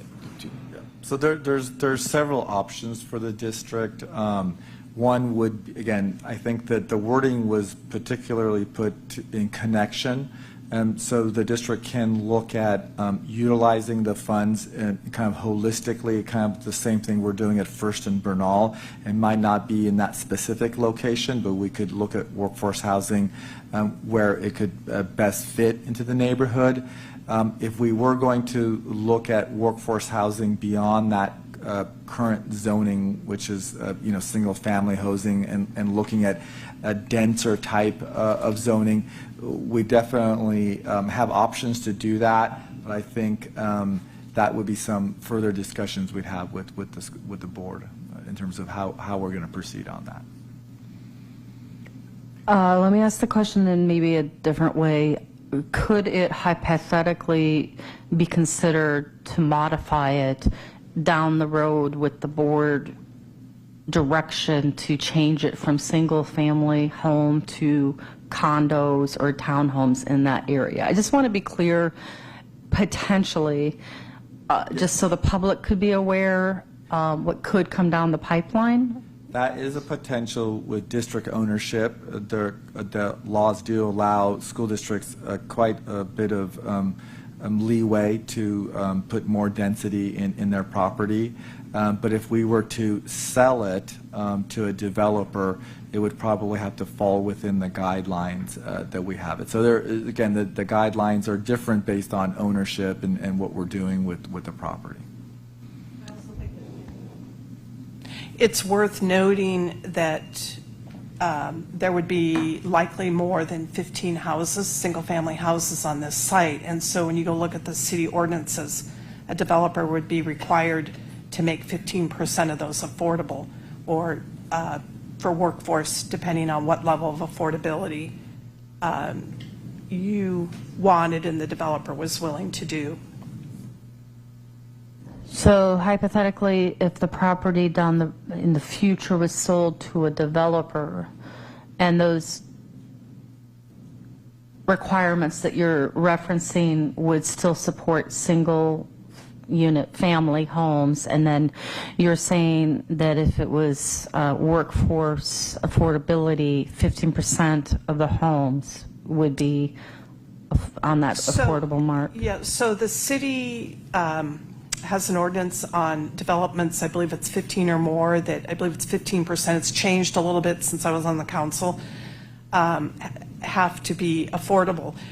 And there are some provisions where a developer could, what we call fee out, where they would make a contribution to the workforce or to the affordable housing fund the city has. But the council is not obligated to do that, to allow that option. And because there's been so much discussion and spotlight on affordable housing, the council, even when I was on, we were pretty hard-nosed about build the affordable units. I mean, I can tell you the townhouses next door, I sat in a meeting with that developer, and he was begging to fee out. And, I said to him, I will not support that. You need to build and provide those units. And so, he came up with some options and things. So the city council has a lot of power's not the word, discretion there to say do it. But I would think if you can do the modify where you can go for qualifications and price, not just price only, you have some ability, I think, to specify or to call out the kinds of things that you're looking for or that you want a proposal to consider with that as you would pick a developer. Okay, thank you. Other questions? Yes, Trustee Carey. When you say affordable housing, are you saying $1 million home, $2 million home? What are you saying? So I'm not a developer, but there are different levels of affordability based on, it's called the AMI, the average, thank you, medium income, and so many people in the household. And so, there's 100% AMI, I think it was 70, I kind of have, I've been away a couple of years, but there's room there to work with the developer about, what you want and what they can afford, because the developer's going to look at it and the project has to pencil out, right? So, you would have some ability, I think, to have that discussion with the five of you and with the staff on what's important here, if you chose to declare this surplus and seek proposals. Other questions? All right, great. A lot of questions. Thank you. You're not going anywhere yet. I'd like to open this item for public comment. If you're in the audience and you'd like to come speak on this item, feel free to come up and fill out a comment card afterwards. Okay, so I do have some cards here. Okay, So and yes. Go. Call the first three. Terry Young, Laura Taggart, and Jan Kuczynski. Okay. And just to refresh memory, the name of the first person again? First person is Terry Young. Thank you. I assume that was the right order. Is this on? Press the... Or this? Just a reminder, you'll have 3 minutes. Please honor the time allotment, please. Hi, I'm here to speak on the urgency of building more affordable housing and my support for the use of surplus land, such as that at Donlan School, to build more affordable housing, which could include workforce housing as well. I'm Terry Young. I'm a 30-year resident of Pleasanton. I own a home in the Val Vista area. My house is probably on that map that you showed a little bit earlier. I'm a block away from Donlan School. I'm also a parishioner of St. Clair's Episcopal Church in Pleasanton. My son went to Donlan, he went to Hart, he went to Foothill, and he's now an adult. So I've observed the area behind Donlan go unused for any real purpose other than walking dogs, and so I'd really like to see something be made use of that land. I represent 3 faith communities in the Tri-Valley area that are urgently supporting the use of surplus land and other projects to build affordable housing. We've also joined forces recently with other faith communities in the Tri-Valley area to form the Interfaith Affordable Housing Coalition. Last year, in addition, the Episcopal Diocese of California, which is based in San Francisco, includes 74 congregations in the Bay Area, and we announced it passed a resolution supporting the building of more affordable housing and encouraging local congregations to speak out at public forums like this. We see this as an action of our Christian faith. And so I want to summarize why we think this is so important. There's a housing crisis in the Tri-Valley area. Homes and rentals are unaffordable for most of the people that work here, which includes teachers and a lot of public service workers, workers that depend on and support our quality of life. And these are the long-term consequences of a lot of different factors, including restrictive building codes, underbuilding, costs, and strong employment growth. But our group has a vision of change that includes children playing and laughing and adults enjoying the community activities. That gives us more joy than the sound of silence. We believe that change in the size of or style of a neighborhood is required to facilitate growth and the vitality of our communities, and we welcome increased traffic and the noise of children and the noise even of traffic, because that's a sign of growth. I have a Costco that's just built a few blocks away, so I'm not really concerned about traffic. Our coalition is fighting to keep our communities vital and attractive to young families. And of course, as you know, the school enrollment is declining due to lower birth rates, mostly because people just can't afford to live here. And lack of affordable housing means that children and grandchildren of individuals like myself, who were able to accumulate real estate decades ago, can't afford to live here once they are adults. For me personally, I have a son, as I mentioned, that lives now living in Mesa, a 2-year-old grandchild and a 7-month-old grandson. They'd love to move back to the Bay Area if only they could.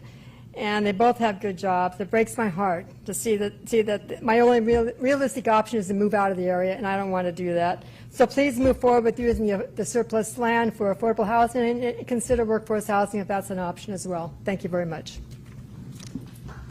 Thank you. Please call the name of the next person, Lenita. All right, I'm Laura Taggart. I have lived in Pleasanton for 40 years. My kids were raised in Donlan School and PMS and Foothill High School, and they had great educations. They went on to get their college degrees and graduate in my daughter's case, and have great jobs.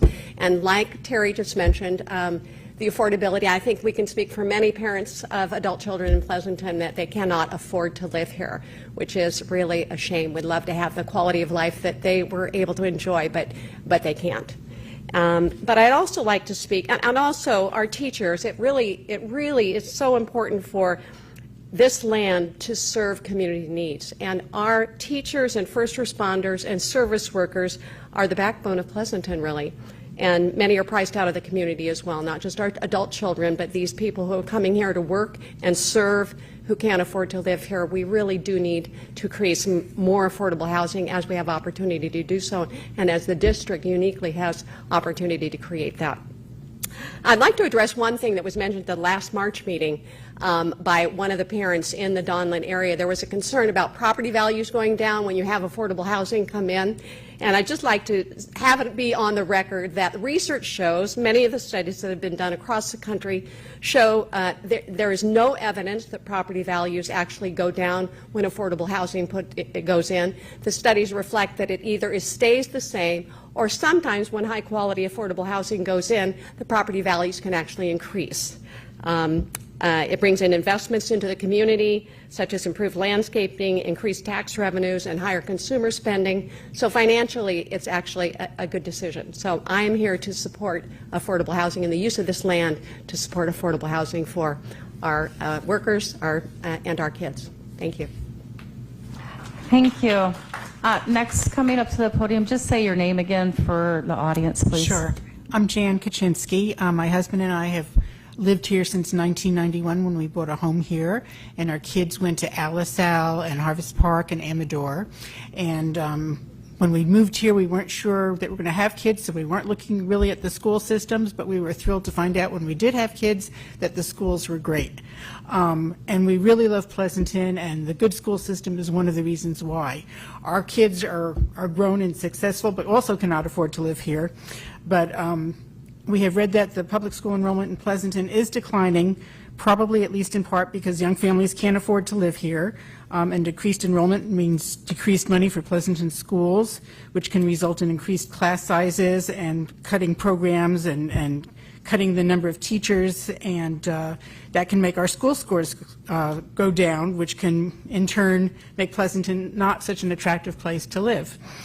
So we are really hoping to do anything we can to help keep the schools good here. I would assume that most of the newer or the younger public school teachers can't afford to live here either. When our kids were in school here, most of their teachers lived here and their kids went to school here, and I don't know if that's still the case. But for these reasons, I would like to see the surplus Donlan property used for truly affordable housing, with special consideration to workforce housing for the public school employees, and to give the Pleasanton teachers opportunity to buy that housing. And for those homeowners that are worried about the affordable housing causing property values to decline. I think that declining school scores due to worsening enrollment and teacher shortages would have a worse effect on home values all over Pleasanton. So that's my comment. Thank you. Thank you. Okay, the next three speakers are Kiki Triggers, Dan Morley, and Isabel Gomez.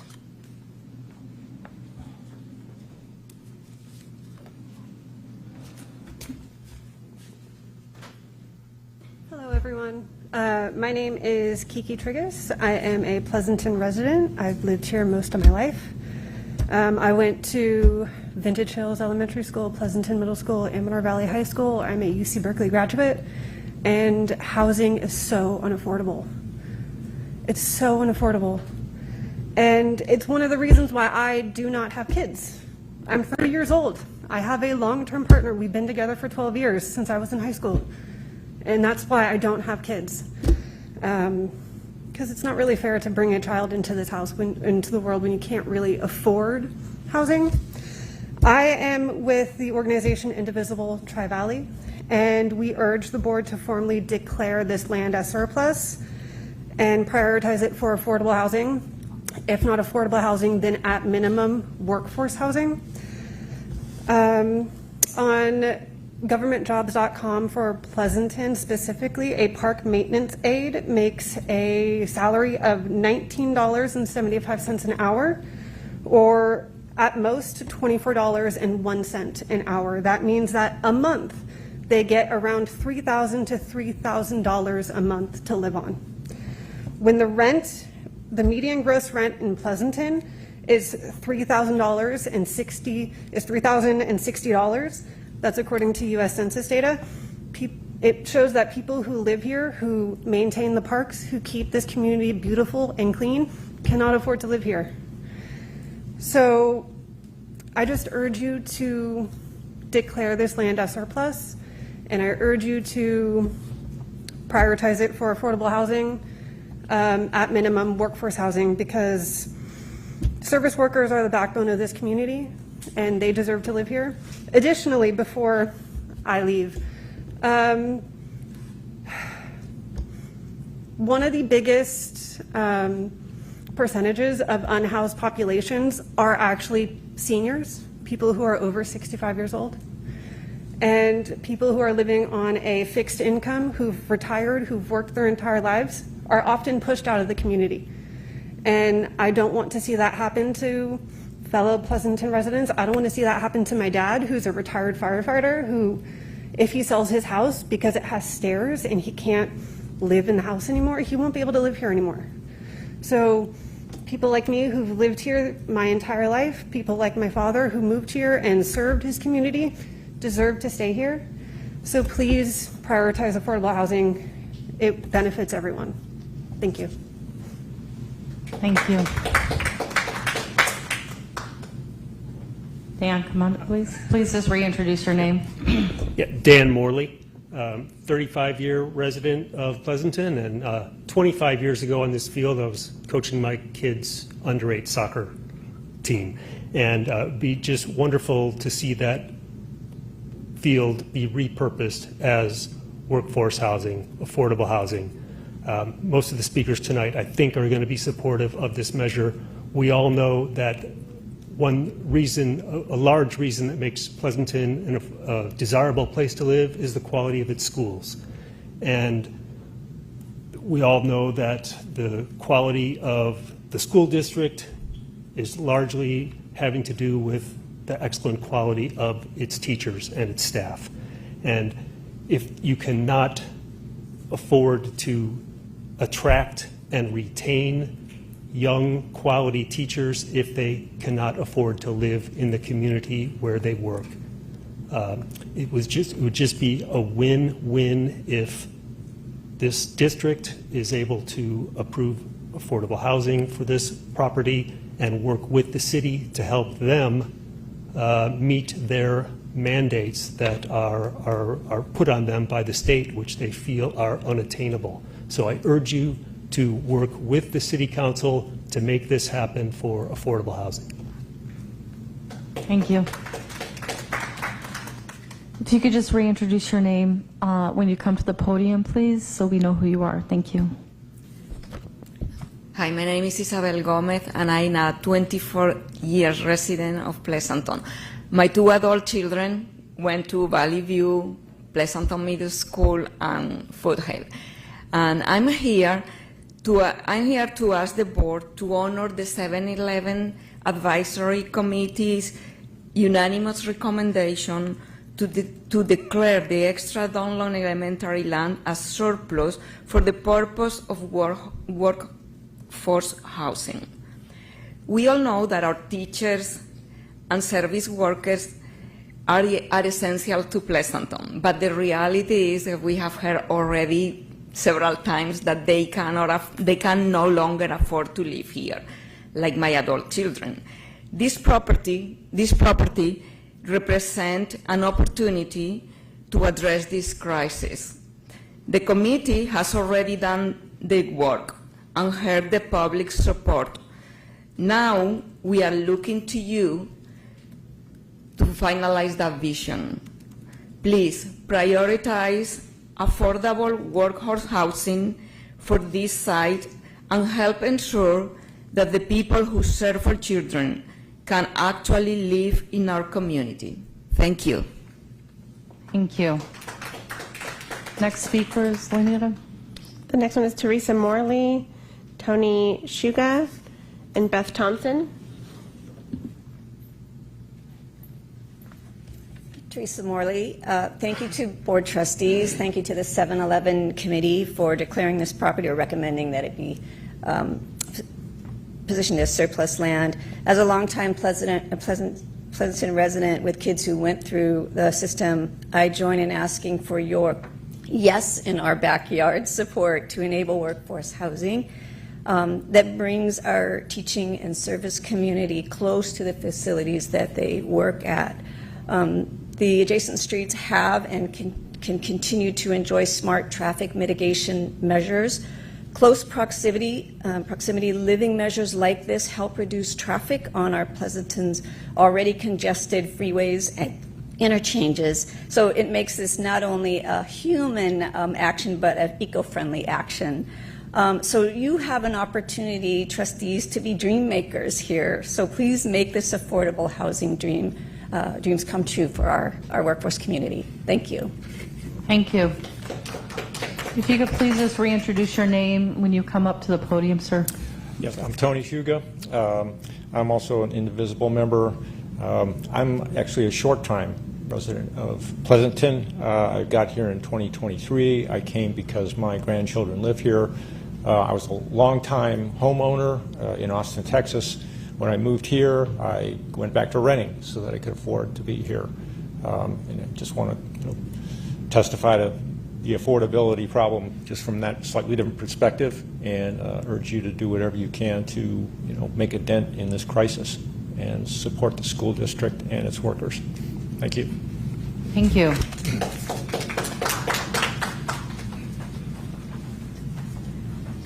Hi, I'm Beth Thompson. Thank you. So I'm here to talk about this from the perspective of the parents at Donlon. Honestly, most of us are not against the idea of selling the land and having housing on it, but we are really, really concerned about safety.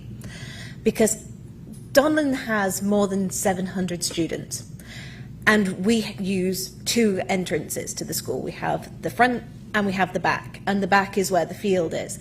And we have a lot of kids that walk, that bike, that come in through that entrance. And I don't know how much you guys have been around Donlon at drop off and pick up, but it is insane. People don't look where they're going. There's kids everywhere. The traffic is mad. And with this extra housing, obviously, it's going to be even tighter quarters than it is right now. I just need a bit of reassurance from you guys that safety needs to be your #1 priority, because if it gets any worse, there's going to be accidents. It's already at a point where I'm considering contacting the council and saying we need more traffic enforcement in the area, because someone is going to get hurt seriously and soon if it isn't dealt with. Thank you so much. Thank you very much. Thomas Choi. Good evening. The decision to liquidate the field at Donald Elementary and the Burnell property requires a detailed explanation given the revenue streams that have already been provided by our community. As you know, taxpayers passed Measure 1 bond measure in November 2022, authorizing $395 million specifically for facility improvements. Furthermore, the district finalized the sale of the Vineyard property late last year, realizing $11 million in one-time proceeds. The urgency to sell additional community land necessitates transparency regarding why these combined funds are currently insufficient.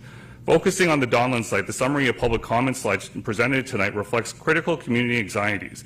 Neighbors and parents have expressed significant concerns regarding pedestrian safety, increased traffic, congestion around an active elementary school. Authorizing the sale could lead to a multi-story condo directly overlooking Donlan Elementary's playground, which presents clear safety and privacy issues for our students.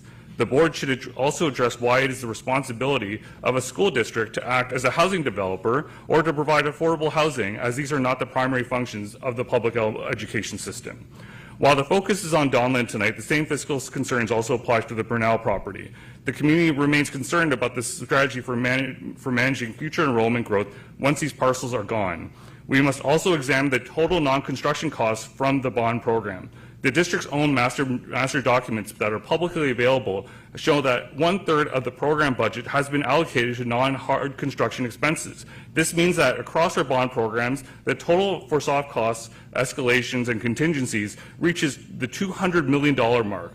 The public deserves to know why these funds are being prioritized for administrative and management overhead while we're being forced to sell elementary school fields to keep projects moving.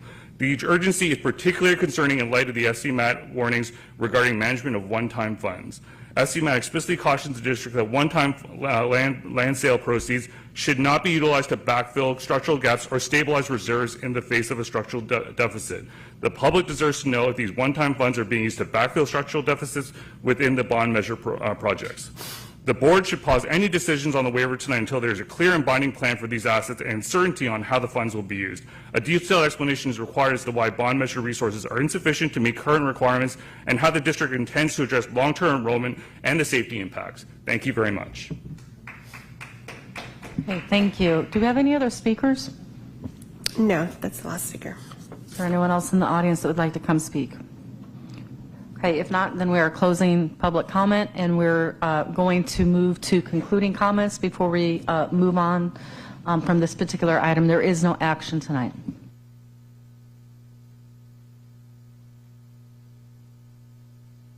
That is correct. There is no Sorry, I was action. looking at the agenda part of it. It's just to receive a Is there report. an actual action? Because it just says no action. We're just receiving. Correct, that's what I thought. Yes. Okay, so concluding comments. Trustee Brown? Sure. So, yeah, I mean, as stated, we're receiving the report tonight. Obviously, appreciate all the public comments regarding workforce housing and affordable housing. Like Chairperson Narum, I've spent a lot of time on Planning Commission. I understand some of the challenges and rules and the affordability crisis that we have. So tonight we're not taking any action, just receiving the report, and then ultimately if it is declared surplus, then we as a board have some input into what proposals we want to receive. So we appreciate the input on that and appreciate the hard work of the committee, and that's all my comments. Thank you. Other comments, Trustee Karen?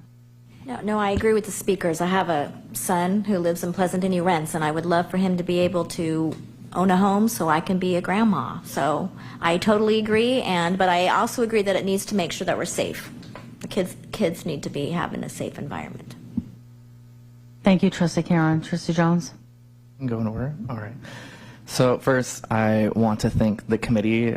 Ms. Nurum, I know it can be. I also was a chair for a 7-Eleven committee, so I know how these can be. Our main decision that's coming up is going to be: is it surplus or not being? Is it surplus from not being used? And the obvious answer for me to that is yes. It is very clearly not being used, so it makes sense that we'd be moving forward on it being surplus. I Also, that being said, I also like the idea and understand the desire for workforce housing and affordability housing. What's nice is that the May revise has in it currently that their goal is to get rid of the impact fees on it, which would actually make affordable housing less expensive for developers to do. So that would be nice if that comes through. And I always like to remind people, like, I'm the only renter that is elected to this board, but there's also technically only 2 electeds in Pleasanton, I believe, that are renters, because it is very difficult to own a house or afford to be here. My parents moved out because they could not afford to be here after they retired, and that's not right. Like, we are a community that is empathetic, and we are a community that cares about each other. And so for me, I believe that it is incredibly important that people be allowed to work where they live. This includes our workforce, our teachers, our educators, firefighters, our police. The people who support and serve this community deserve to also live in this community and not just be people that commute in and out like we're from a 1950s sitcom where we only show up in the episodes when we're visiting. Like, we have a right to be here too. It was actually really nice to see the Episcopal Church here tonight because I actually am a member of the Episcopal Church. So I was not expecting that. But the reality is this should not just be a community for those who are wealthier, not just for people who are lawyers or people who are in tech. But as great as those jobs are, they are not the only people who should make up the body of homeownership here. And that very often tends to be what happens when we're only building incredibly expensive housing or ones with very large room numbers. We all have the right to be here. Unless you are indigenous, somebody built the house you live in. We are not native to this area. And so we don't get to pull up the ladder behind us after we get a house here. We have to keep that open to everybody. We all have the right to be here. And so I agree, we do need to look at safety, but we have done this before. We've looked at enforcement, and we've looked at mitigation with Harvest Park, and we've looked at it with STEAM for the moving of iPals and others to be combined, so we can do that successfully again. We can't be led astray by misinformation, some of which I did here tonight, when this is the ethically and morally right thing to do. So I believe that in the future we should definitely move this as surplus and look at workforce and affordability housing. Okay, thank you. Trustee Walker. Yes, thank you to all the speakers. There's just a huge growing gap between wages and housing costs that needs to have some rectification to it. My children also went through PUSD and graduated from college, and sadly, none of them live here, so I would love for that to happen. I appreciate the 7-Eleven committee. I appreciate all the community input. 40 people at the 40 speakers, that's amazing. I look forward to more information, but I do agree that we do have to look at the traffic and the mitigating factors and the safety and the electrical infrastructure. We have to go through all those things. But I look forward to declaring this surplus property, and our essential workers and teachers, we need to give them an affordable house. Thank you. Okay, thank you. Based upon the public comment, staff, I do have one clarifying question, and that is, what is the next step or timeline for this to come back to the board for action? So yes, we're looking at probably a June meeting to bring it back to declare it surplus. Okay, so I'd just like to remind the board that there was no action tonight, so we have to remember that this will come back in June. And for that, for those who came here tonight to speak on this item, thank you. And for those who want to come and weren't able to make it tonight, we'll have a follow-up meeting either the first or it's the first and third week of June, correct? I don't remember the dates. Correct. Right now, I believe it's June 11th. I actually think we're on the docket for the next meeting in May. We'll probably look at June. Okay. Okay, so the dates in June in our calendars posted on the website for our meetings in June. So just because school is out doesn't mean that the board's done. We will be meeting in June for 2 other meetings. So that said, I would like to echo the sentiment of my fellow trustees that thank you for Ms. Narum for coming up. You're very well seasoned and served on many of these committees, and the right person to do it. Really appreciate it, and staff as well. Really appreciate all the clarifications and insight and information provided to the board. And also, I definitely concur with some of the other comments I believe Trustee Kieran had mentioned. I do think it would be helpful to have additional information on what those potential options might be for the property should the board vote for it as surplus. I also would like to formally recognize the former board. 5.5 years ago in November, it was October or early November of 2020, the board at that point in time did make a final decision not to build property on Donlin, which forever changed the trajectory for that property. And so that really is important to recognize the history of our boards. You know, we're all here through elections and people come and go, and so I do think it's important to recognize the foresight that that board had at that point in time, understanding the potential of our enrollment going down here in Pleasanton. And I know it was a really challenging discussion at that time because there had been bond money to support potential new schooling. And so the challenge, of course, of we as trustees, as the board, have to do that strategic planning, and sometimes it does come up in terms of what do we do with our school properties. So that said, thank you so much for coming tonight, and we're going to officially conclude this item, and we're going to move along to item C. We're going to get moving along. Report and discussion, work-based learning opportunities in PUSD. And I'm not quite sure. Let's see. It looks like we have Josh Butterfield coming up to speak. Yes, thank you.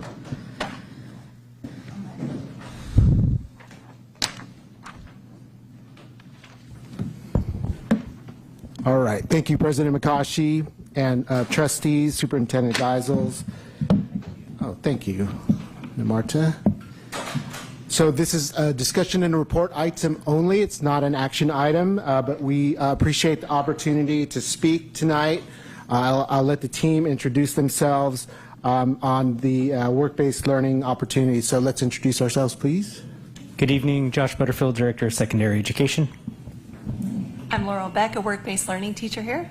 And I'm Kim Greenhouse, the other work-based learning teacher here in the district. So all of the opportunities around work-based learning, if you think about our internship program, our pre-apprenticeship program, our youth apprenticeship programs, we're going to speak about those programs tonight. I'm super excited about it. It's a growing program. We have amazing people here. Laurel and Kim and Josh, of course, have just really built something just this year alone. We're just so excited. It's been around, but this year alone, it's really an exciting program to talk about. It aligns with our CTE pathways. That's really critical.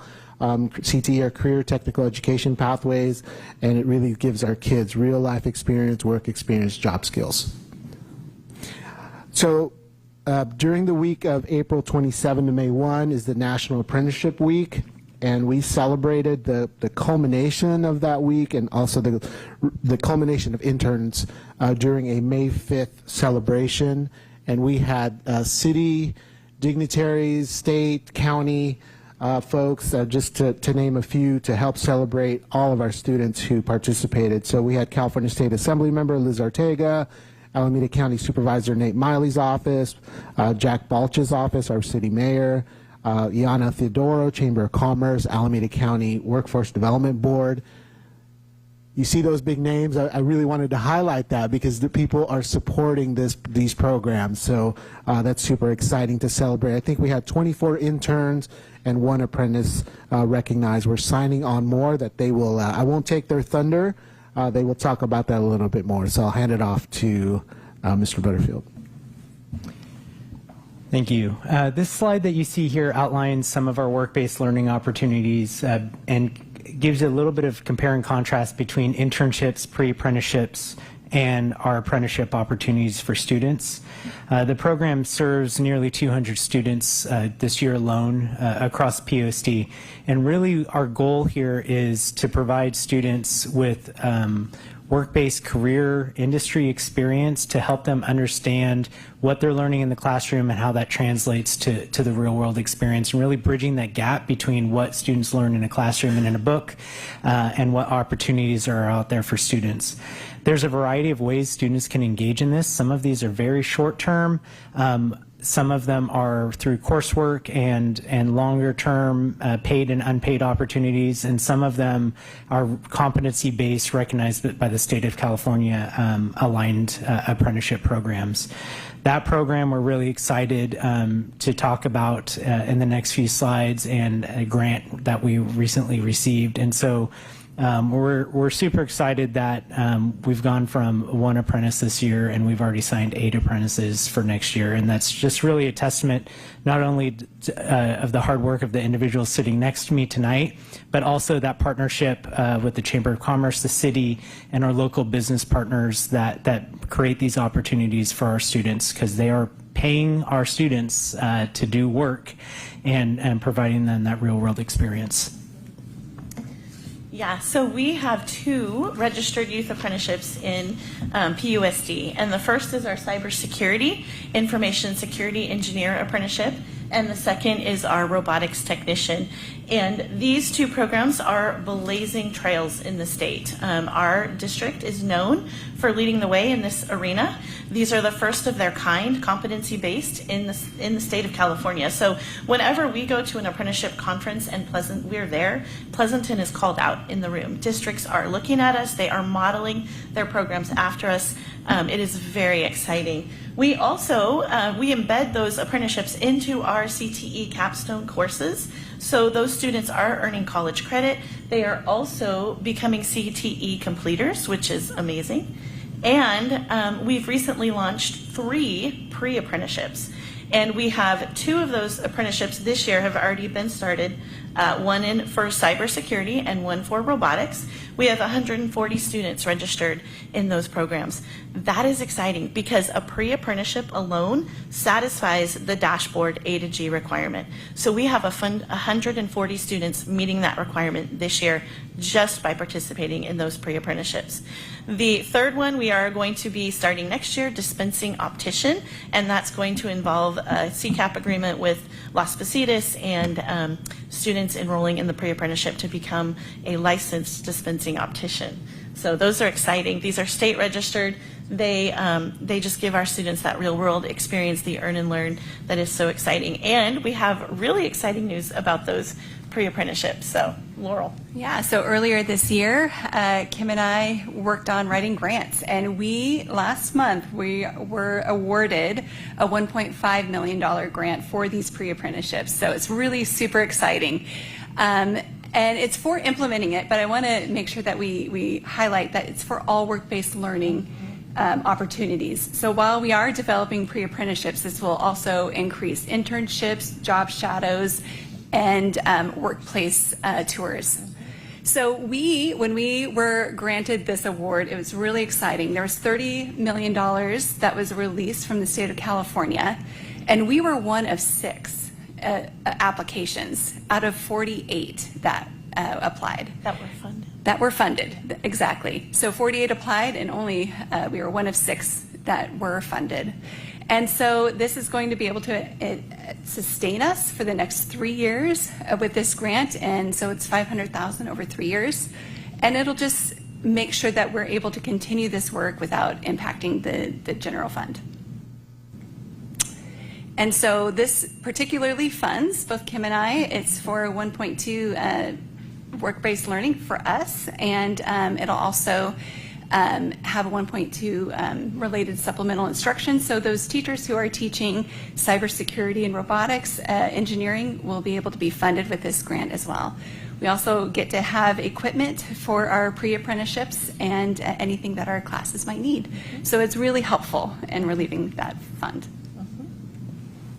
All right, the community shows up for us. I think Andrea mentioned it earlier tonight. These are our business partners this year. We've had 12 business partners place our students, over 25 students. In fact, 80 students we have placed into work-based learning opportunities. But these 12 have been our champions and are paying our students to do work for them. So we're very thankful for that.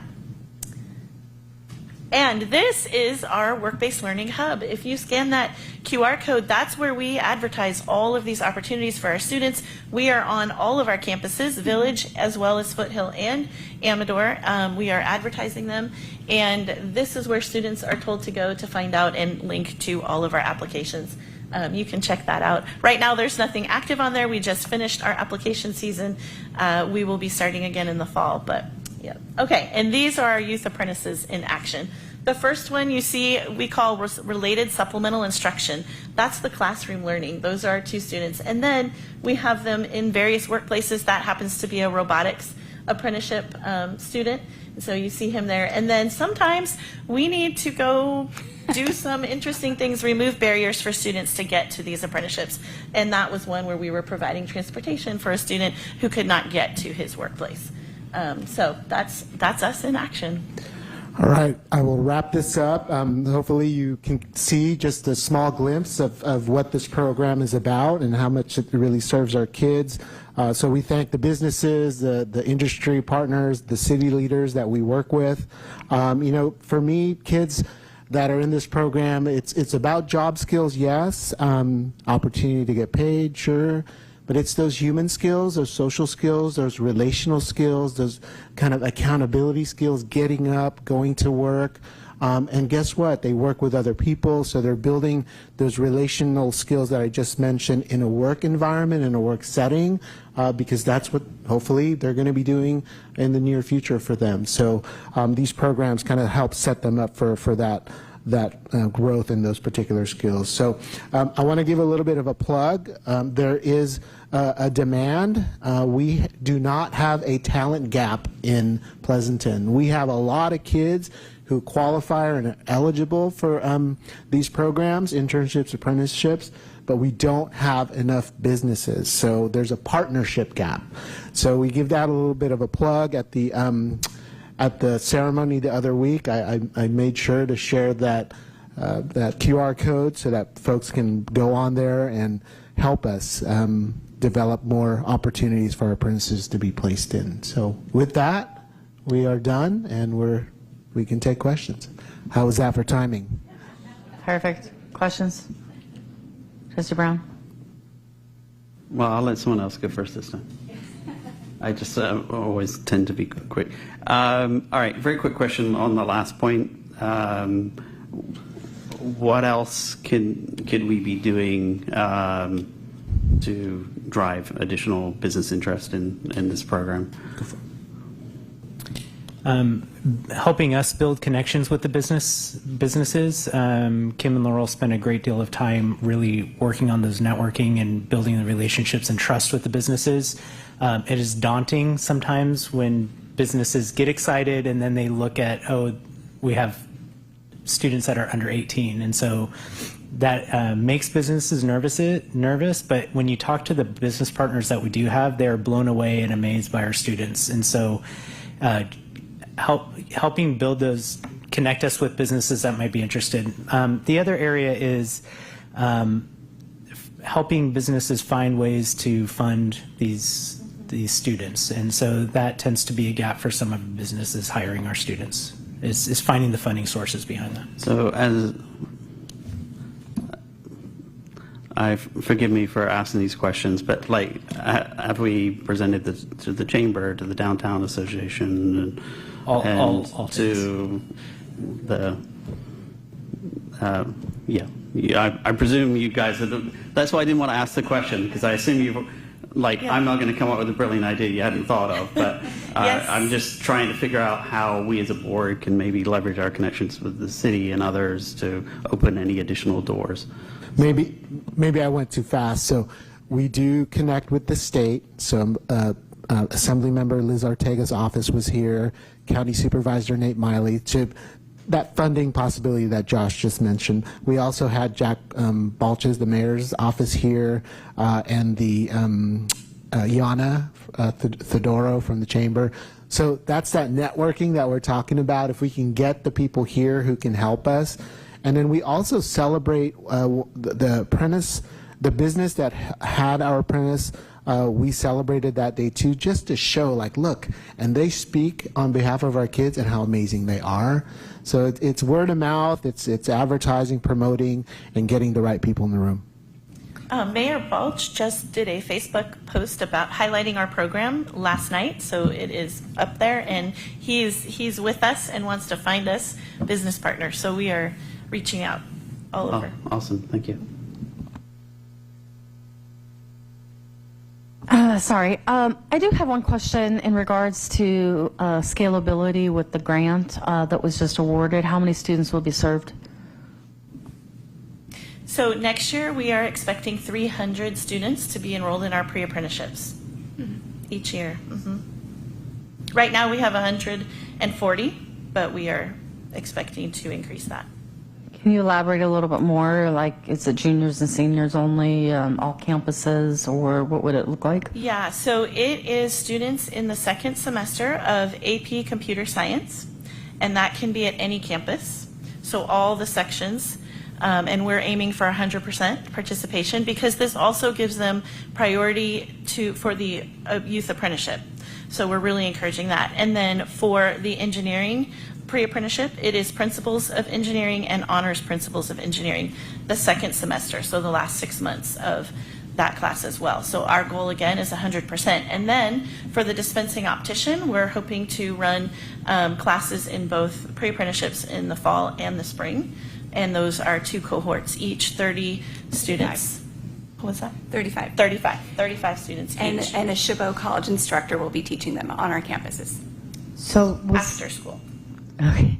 So was the grant application specific to those courses, or just to give context?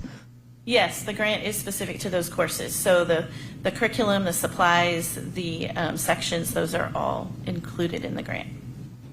Wow, congratulations. That's amazing. Any other questions? Trustee Walker? Okay, explain the dispensing did you say dispensing optician? Well, we will be bringing that partnership together as part of an agreement at a future board meeting. But Chabot is an apprenticeship host for a dispensing optician program. And so we're looking to partner with that apprenticeship organization to bring a pre-apprenticeship course to our students that would kind of provide an entryway into that program as students graduate our program. It's a significant paying job for students that might not want to go through a 2 or 4 year college program. So it's a great opportunity for students. Awesome, thank you. Okay, great. Opening this item for public comment. I don't have any cards yet. Okay, closing public comment, and this is, there is no action, but any other concluding comments before we move on? Trustee Jones? It was great seeing you last night at the chamber mixer. So yeah, and we got to see a lot of our students from Amador and Foothill were also at it, that were doing their presentations to businesses and collecting a lot of cards. They were very good at that. But I applaud you. This is a phenomenal program. You're putting in great work, and I just thank you for presenting this to us tonight. I just want to say thank you. It's a phenomenal program. You guys are doing a great job. Thank you. So I just wanted to echo statements from my fellow trustees. I'm a parent, and I really appreciate the information about the scalability of this program. I've been really impressed by the work for these apprenticeships and how it's been growing in our district, but it's been really, really small. So I'm really excited to see how it expands. I would love to have every parent be able to say, hey, my child's part of a particular apprenticeship at the high school level. And so we'll keep plugging away, and thank you for your hard work, and super ecstatic, and congratulations. I've had a hat of doing grant writing. I know how hard it is to write grants, especially to the state of California Department of Education that has sometimes really stringent requirements and can be confusing documentation and all that. So congratulations again. So thanks for hanging out so late with us tonight. So thank you again.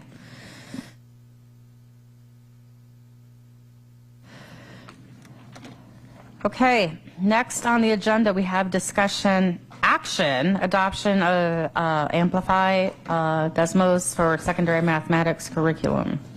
Thank you again. I'll call the team up, and then I'm going to leave after I introduce this. They deserve all the glory because they have been amazing. But yes, thank you, President McCaughey. This is an action item. If you recall, there was a public hearing for the secondary math adoption process on April 30th, or during the April 30th board meeting. So tonight we bring you an action item. The team here is going to talk more about this adoption process and bring the recommendation to the board. So I'm going to leave because there's a group here that's going to bring a bunch of stuff up. We can squeeze it.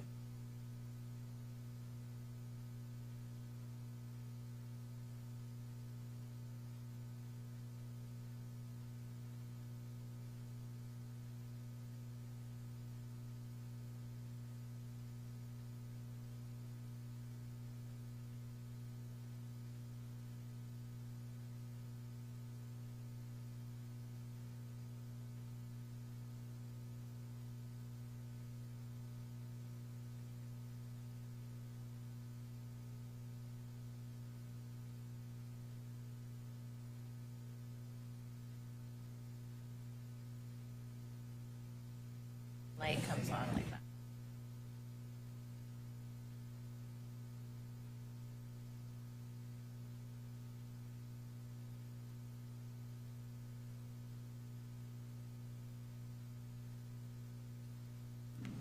We're ready for the interactive lesson anytime.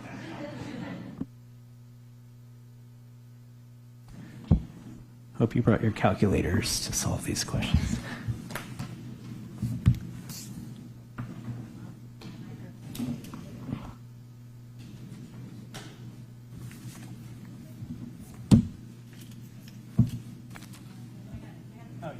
Perfect. All right, good evening, board, Superintendent Geisels, Executive Cabinet, and community. This is our update today on our secondary math adoption. We're very excited to bring this agenda item to the public today. Our goal tonight is to present the committee's recommendation for Math 6 through Algebra 2 in preparation for board action tonight. We're going to introduce ourselves here. Hey, Chris Ragg, Integration Specialist. Josh Butterfield, Director of Secondary Education. Melissa Kondrick, Integration Specialist. Barbara Hanafi, Resource at Foothill. Lupe Esquivel, Teacher at Foothill High School. Erin Lyons, 7th, 8th grade teacher at Harvest Park. And Sarah Knox, Coordinator of Curriculum Instruction and Assessment. Following a transparent and evidence-based process, we are formally recommending Amplify Desmos Math California for grades 6 through 8 and Amplify Desmos AGA, that's Algebra 1, Geometry, and Algebra 2 for California for adoption. One more. Thanks. Our current materials are over a decade old and no longer fully align with the California math framework or instructional needs of our students and teachers, which is our case for change for our adoption process today. Special education, ELD, and alternative classes were all considered from the start, including the development of the rubric, which included point values for both Tier 1 and Tier 2 differentiation, scaffolding, and inclusivity. While no curriculum is going to be perfect for all of our students, we did make sure that we were choosing an option that worked for as many student groups as possible, and teachers of those classes were included in the decision-making process. For our process integrity, the process intentionally included broad representation across grade levels, course types, school sites, and specialized programs. The committee spent an entire school year aligning goals, reviewing materials, piloting programs, gathering feedback, and analyzing evidence before coming to consensus to make a recommendation to the board tonight. The evaluation rubric was carefully designed with the committee's direction using district priorities, non-negotiables, and best practice frameworks from respected educational organizations. The committee evaluated 4 curricula through presentations, hands-on material reviews, and structured rubric scoring. After narrowing the field, the committee selected HMH into math and Amplify Desmos math for side-by-side pilot process. Each pilot was 6 weeks long. We prioritized transparency through the process through public reviews, board updates, family communication, and public hearing.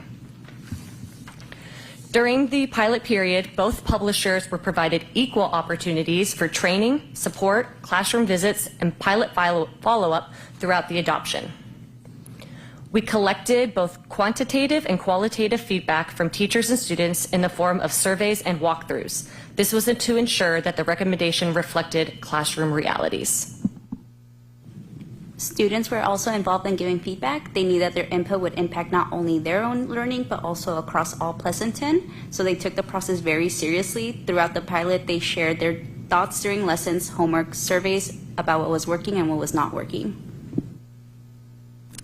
Across multiple measures, Amplify consistently ranked highest in engagement, instructional design, and overall teacher and student experience.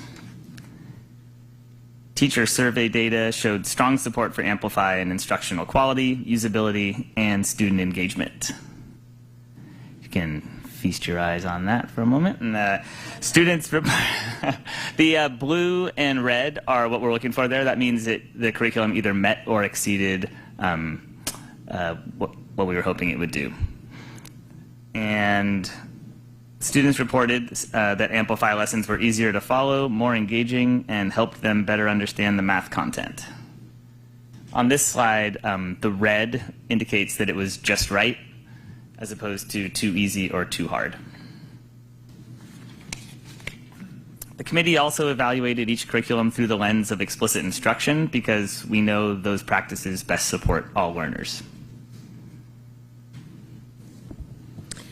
All right, so next we're going to talk about the consensus building process, which is really important for us to make sure that it wasn't just a down the line vote where there would be, a majority. We wanted to make sure that everyone could live with the decision that was being made and that was best represented all of the interests of the committee. And so we went through a 3-step committee process, a transparent consensus process that moved beyond that majority vote toward a broad collective agreement. So the first step, we did the consensus process twice. The first time was with determining the 2 that we were going to pilot. The second time that we did the consensus process, it was for the decision. And so we started out with snowballs, moved to small groups, and then had an on the line sort of where does everybody stand. And we were able then to, you can see there was 6 people that agreed, but they may have had some reservations. So on the next slide, we're going to talk about some of those reservations that we made sure to capture so that we can address them throughout the implementation. And so some of those collective interests involved things like differentiation, screen time balance, really important to make sure that students have that balance, and then ongoing professional learning.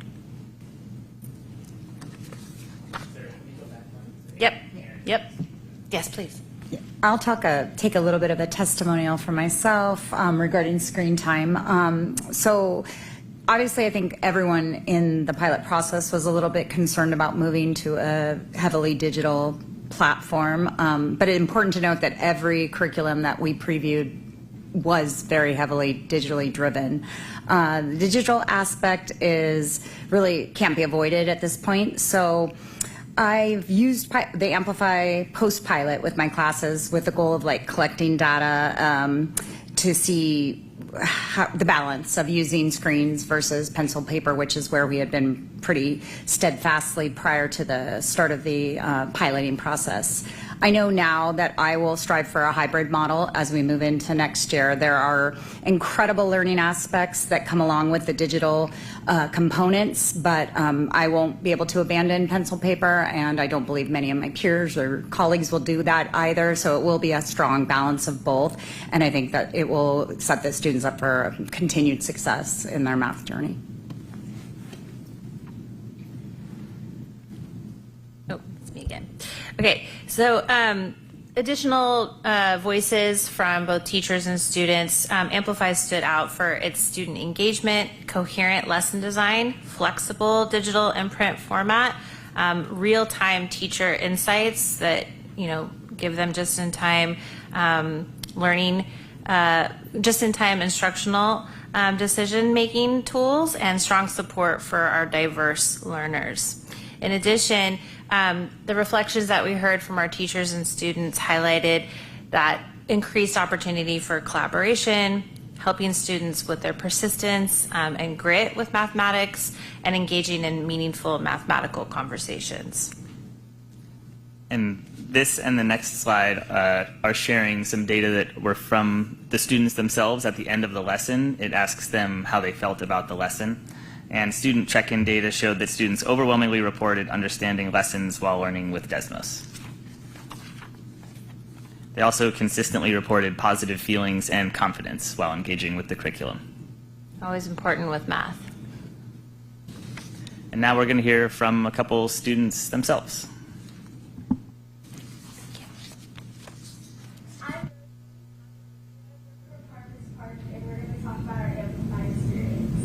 So I really like the visual learning aspect of it, and that you could engage more with the digital and move it around, have videos, and it was really easy for all different learning types to just connect and learn easier. Yeah, and I really enjoyed that, like, it makes it a lot easier to engage with, like, students and, like, actually talk about math and not just be so confused all the time. It makes it a lot easier to, like, have conversations and fully understand what we're doing. Those are Aaron's students, and next we'll hear from one of Lupe's students.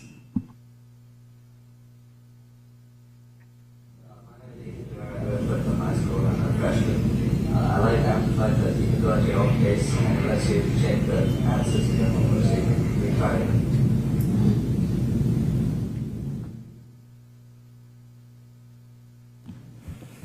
The curriculum is designed with caregiver resources to provide families with multilingual supports, lesson summaries, and opportunities to engage in math learning at home. Our focus now shifts from the selection to enduring strong implementation and sustaining support for teachers and students. We've developed a phased implementation plan that includes foundational training, ongoing collaboration, and long-term instructional coaching. This adoption will impact more than 10,000 students and over 50 secondary math teachers across the district. So as part of our implementation process, outdated instructional materials will be responsibly collected and discarded through our district warehouse.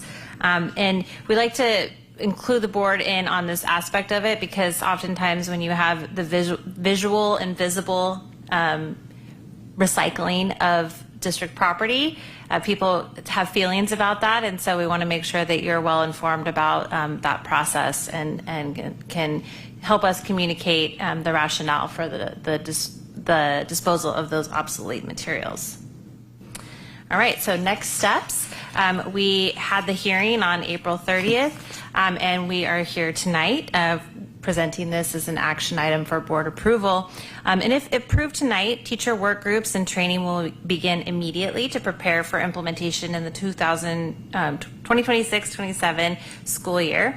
And in fact, we sent out an interest form for June 2nd training pending board approval tonight and have expressed interest from over 20 math teachers who are eager to get started even before summer begins. So we really appreciate being able to present this tonight, and I'll send it to Mr. Butterfield to close us out.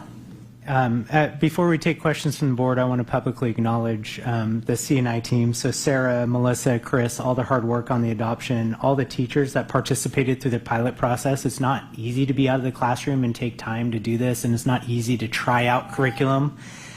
So that took a lot of effort from all of our math teachers, and we had strong participation all the way through.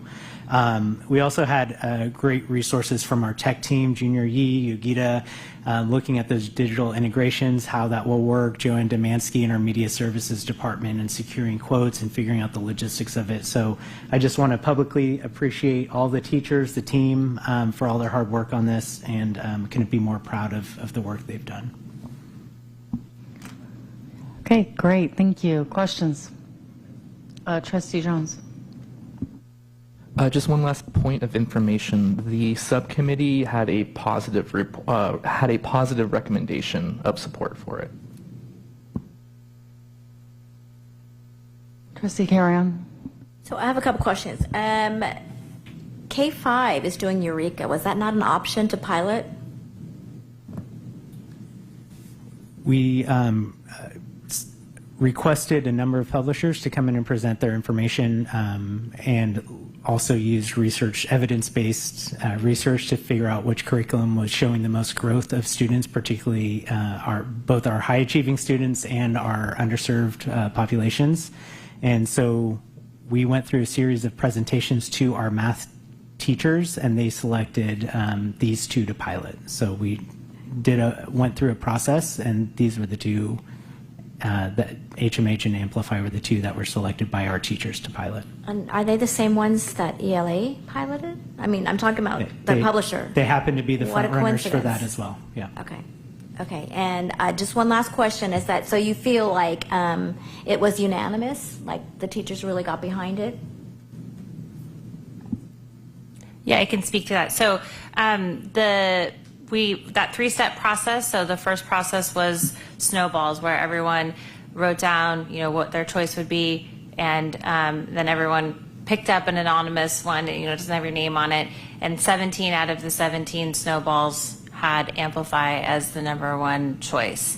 And then in our second round, where we actually were in small groups talking about it and going through that part of the consensus process, there were people that agreed but maybe had some reservations instead of just full agreement, and that was where we really wanted to make sure that we captured all of those so that we could address them over the course of the implementation. Yeah. Mm-hmm. Any other questions? I've got a couple questions. So this is an example of one of the student textbooks. How long does a physical textbook like this typically last? What you're holding is a consumable, and so it allows students to write in those books, similar to the materials they have right now. So students don't have to print things at home, and so those get shipped with our students every year. That's part of the contract. That's the majority, if not all, publishers are doing now, is consumable workbooks that allow students to engage with the materials.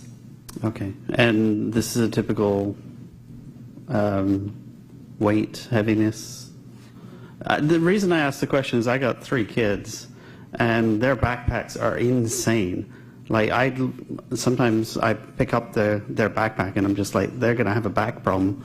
And it sounds silly for me to ask this question, but it's like, it's a good question. It would be nice if this could at least be split in half, because it's just like when they have their MacBook and not MacBook, when they have their Chromebook and then everything else, literally I just don't even understand how their water bottle always falls out, because the only way it fits is on the side, because there's no space inside the backpack. You're laughing because you live this, right? So if you want to say something, you live it. I just see it. Well, I think because this is also digital, right? So hypothetically, they could be using the class version in class and the digital version at home. They wouldn't have to transport the actual book back and forth in their backpack. But I agree. I think I have back problems now. I walk a little slanted. Yeah. I'm going to let one of our teachers talk about how that works out at the site.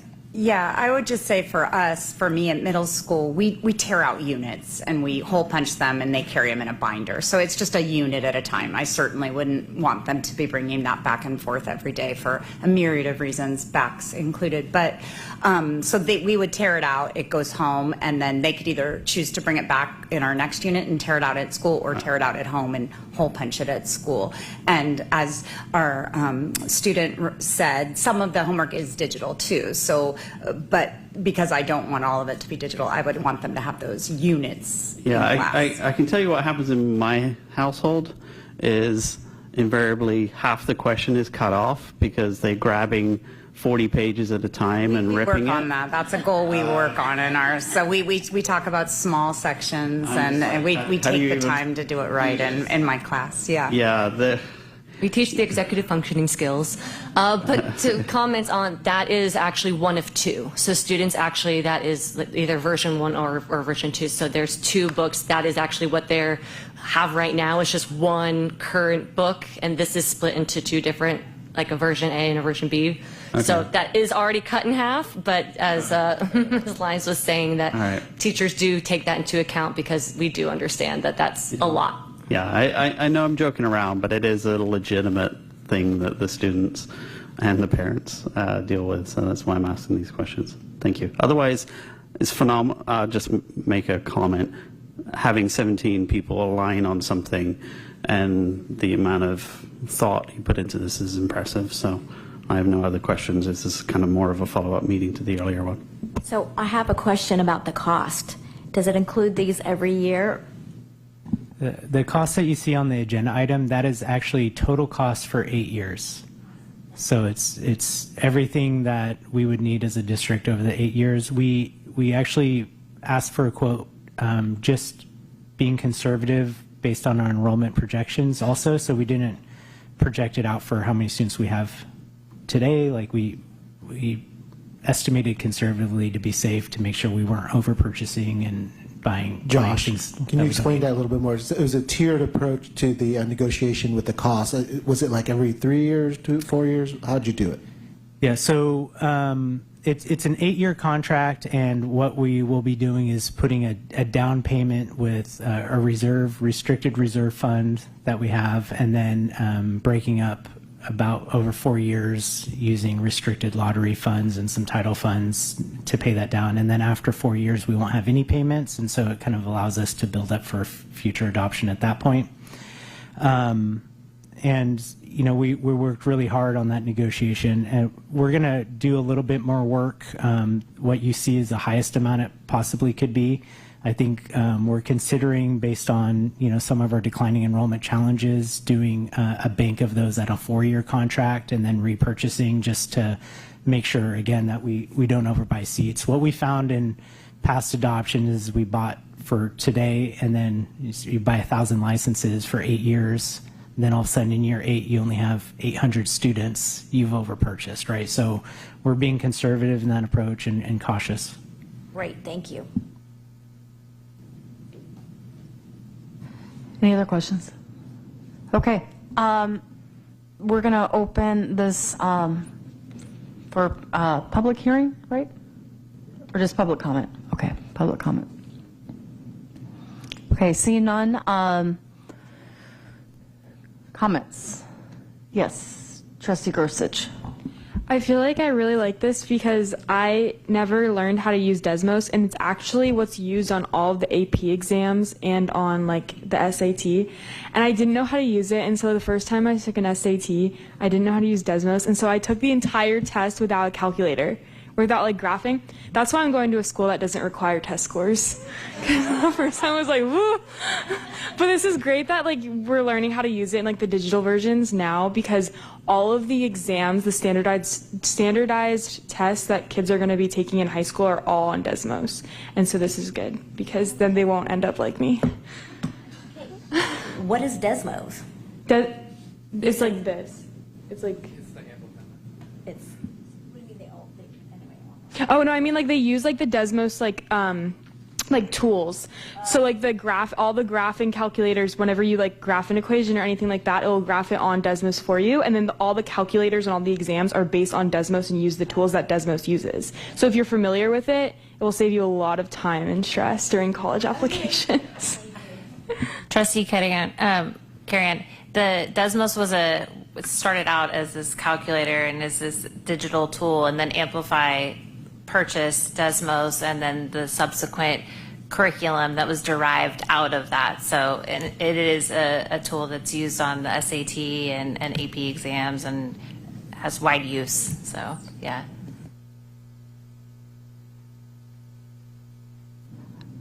Okay, so I'm looking for a first and a second. So moved.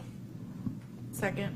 And then I'm going to just ask before we vote, is there any other discussion? Okay. I just want to say thank you for picking one that not only allows you to do more of that hybrid, because I know the feelings around that, but also the successive teacher voice, which is fantastic, because I have to start doing this soon for my department, but also ELD. That's such a critical one, especially for math. So I really appreciate this. I just want to make one comment. Thank you to your entire group, Mr. Butterfield, Melissa, Sarah, everyone, the teachers, and I appreciated your comments, Aaron, on the hybrid model that you're going to still use pen and paper. And this seems like a very intentional book rollout and book adoption, and I'm very impressed. So thank you so much. Last, I'd just like to say blew it out of the water with one of the best curriculum presentations that I've seen since I've been on the board, so job well done. So with that, roll call vote, preferential vote with Trustee Gorsuch. Aye. And roll call. Aye. Aye. Aye. Aye. And aye. Motion passes unanimously. Thank you.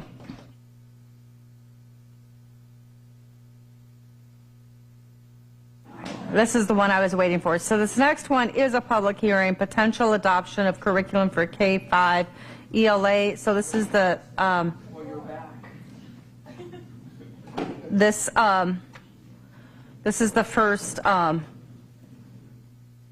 presentation to the board. This is discussion only, and then it'll come again to the board a second time for the official action. Yes, President McCaughey, thank you very much. This is, as you said, the public hearing for the elementary ELA. So similar to what we just described for the math, secondary math, this is the public hearing. We have a short presentation for you, and I do want to mention, I forgot to mention at the other one too, that so this item was presented to the Curriculum and Instruction Subcommittee, and it was approved to move forward, to bring forth to the board. So I wanted to say that for the other one. I'm saying that for this one. And I'm going to turn it over to Mr. Schrag to open up the discussion. Great. Thank you so much, Mr. DiLazzo. And first, I'm going to introduce myself and have everyone introduce themselves on this panel. I'm David Schrag, Director of Elementary Education. Erin Nidell, Integration Specialist. Michelle Pinney, Integration Specialist. And Sarah Knox, Coordinator, Curriculum, Instruction, and Assessment. And Chris Ragg, Integration Specialist. Next slide, please. So for tonight's introduction to the committee's K-5 ELA recommendation and public hearing, we are pleased to present a summary of the committee's process and recommendation. A comprehensive data review and rationale will accompany the action item presented at our next board meeting on the 26th. During that presentation, we're excited to be joined by several committee members and have student voices represented as well. After thorough review, the committee is recommending Amplify CKLA. The program stood out for its strong integration of foundational reading skills, rich knowledge building, and embedded writing. Amplify CKLA helps students learn how to read while simultaneously helping them build the knowledge and language needed to read to learn. This decision-making process has been a thoughtful journey spanning over a year. We began this time last year by reaching out to curriculum companies and engaging potential committee members. Official adoption meetings launched in October 2025. Since our last adoption update to the board in January, we have completed classroom pilots, analyzed comprehensive data, reached committee consensus, and arrived at today's milestone, sharing our final recommendation with you. However, the conclusion of the adoption process is not an endpoint. In fact, it marks the beginning of an even more critical phase, implementation. Pilot materials have been available in the district office entryway since January 2026 as required by Education Code. Beyond this compliance requirement, we wanted to ensure our entire community had access to review these materials, even families whose students were not part of the pilot process. We're grateful to our front desk staff for supporting this effort and welcoming community members throughout the review period. Beyond the data collected during our materials review, our team gathered a breadth of information from both students and teachers. This included pilot surveys as well as classroom visits to each pilot classroom during both implementation periods, allowing us to collect rich qualitative data from staff and students. This approach provided us with a comprehensive view of the pilot experience. As stated previously, today's presentation serves as an introduction to a more in-depth data presentation scheduled for May 26, where we will share detailed findings and analysis. Throughout the entire process, our recommended curriculum, Amplify, consistently ranked highest or tied for highest in each comparative category. And some of the highlighted reasons that Amplify was selected include curriculum content and engagement, the materials and the usability, foundational skills and resources, digital and differentiation tools, and the structure of the program. We're incredibly grateful for the hard work and professionalism that each of our committee members and pilot teachers brought to this process. They took on new and complex concepts. They kept up with what felt like endless emails, I think, from our team, completed thoughtful surveys, got their students to participate in surveys, and spent several days, many days, away from their classrooms to make sure that we got this right. Their dedication to our students has truly been remarkable. And all of that hard work from them sets our district up for success as we move into our next steps, the implementation process. And that's going to unfold in 3 phases, as you see here. Foundational training that we hope to be able to start as early as June, continuous professional development throughout the year and beyond, and then ultimately expansion beyond Tier 1 to be able to support students needing extra scoops at the Tier 2 and Tier 3 levels. So in our timeline, phase 1, as I mentioned, will begin immediately upon anticipated board approval after the May 26th meeting. We actually have teachers who have already expressed interest in getting started right away. I looked at the survey just a moment ago, or the interest survey for the June 2nd training, and we've already had over 85 teachers signed up to want to get started as early as June, like we did with our math. So this adoption represents our continued commitment to equity and excellence in Pleasanton Unified. Together, we are advancing our work to ensure that every student has access to high quality instructional materials. So I just want to quickly recognize the incredible work of this group sitting beside me here: Chris Ragg, Erin Idell, Michelle Penny, and Sarah Knox. The process was intentional, it was deliberate. Teachers were engaged and bought in, and it was an unbelievable process that I feel like everyone got just some tremendous feedback from their teachers who participated.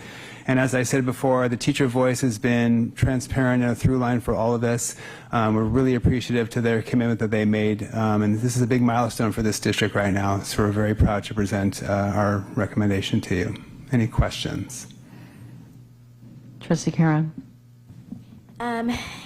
I have a couple questions. Number one, how does this go with letters and the UFly? So one of the big concerns or questions that teachers did have is because we've had a lot of success with UFly, and the UFly has been implemented with a lot of integrity across our classrooms. So the idea is that there is a comparable program in the letters, in the Amplify program. So next year we call this kind of like a year 0, where we know that there's going to be some work towards implementation. It can't be perfect right off the bat. We know we have a teaching force that wants it to be great and perfect, but we want to make sure we give ourselves grace to continue to use UFly, and we know it's effective and we know it has outcomes, but also explore the comparable program from Amplify, from CKLA, and see what ways we can kind of mesh those together and understand better how that might end up becoming potentially a replacement. But again, we want to make sure that UFly is not discarded given that it's had such great results. And I apologize that I wasn't at your meeting yesterday. I was at Alice Al's back to school night. So my other question or concern is I did have a teacher reach out and they were not happy about this. And so I just want to make sure, and that's why I asked the question in the Q&A about the data. And so you guys are going to bring it to the next meeting, right? Because yes. I really want to make sure, I mean, this is so critical. We haven't had one single adoption, all on the same page. So I just want to make sure we're all on the same page. So if you could just give me a brief, like, how do you feel, like, how did you come to consensus when obviously this teacher was not happy? Yeah, absolutely. So, and we will be presenting, and we included in the Q&A the data that we did collect as part of that. Yeah, and the consensus process was the same as it was for math. We started with the snowball activity, and we did have a majority of the teachers who were on the Amplify side after picking up, the snowballs and looking at what the number one choice was. There were some folks that were on the HMH side, which was the other one that we piloted. We talked through all of the rationale why. We went back to our small groups, and then we did have we have cards that we use for consensus. So there's an agree card, there's an agree with reservations. We have a continuum of agreement, right? And then there's goes all the way down to block, which is I cannot live with this. We need to stop the process and gather interest and options in an interest-based problem-solving sort of model. No one blocked the decision, but we did have some agreement with reservations. And so when we had, I want to say off the top of my head, there was like 10 people that were in agreement with Amplify with reservations, which is similar to math. We had some people who were willing to agree, but they had some reservations. We talked last night at the board committee meeting about the reservations. Primarily, I would categorize them as more technical or logistical in nature. One of the major concerns is the durability of the student materials, because they are there are consumables, but then the ones that have all of the readings for the students are not consumable, but they are paperback. And so some of the teachers, talked about what if they break down, what's going to be the replacement. So more like technical things. We talked through all of those. We captured all of them in detailed notes, and we want to make sure as a committee, as a support team, that we help to address any concerns, either through our work with the publishers or through the training that we provide our teachers to be able to make sure that those are addressed. And the other thing, you talked about UFly. One of the reservations was this integration of UFly and not wanting to throw UFly out with the bathwater, as they say. And so one of the recommendations of the committee was to convene a work group of K2 teachers who could sit and look at those side by side, look at the components, and start to align them and put together a plan for teachers that they could use for year zero to be able to meld the two without watering it down. Okay, my last question is, I guess it's my own bias, because I love to teach reading and writing, and I want the kids to enjoy reading, and so I was a little put off by some of the stuff in Amplify because it looked like drill and kill. Can you please convince me that it's not boring and that the kids will love this? You're going to see some really cute videos on the 26th of students talking about how excited they were to learn. This program is really focused on building students' knowledge about things. So in first grade, for example, they were learning about insects. Second grade, they were learning about insects. And they wanted to talk to us about insects. Anytime we came into their classroom, they were so excited to learn about insects. And so it's that core knowledge building. Also, we spoke last night at the curriculum committee meeting about there are still core novels. And the committee elected to select the more contemporary of the two, because you have choices in them, because we already have the classic novels that are included in grades 3, 4, and 5. So we already have the Phantom Tollbooth. We already have Charlotte's Web. And so they opted to get the contemporary ones so that you could do both. And the beauty of this curriculum is it's around 140 days of instruction. So there's so much opportunity to continue those novel studies and those other things that bring us joy of reading. I'd love to see that list too. Absolutely. Yeah, that'll be included as part of the presentation. Yeah. Other questions?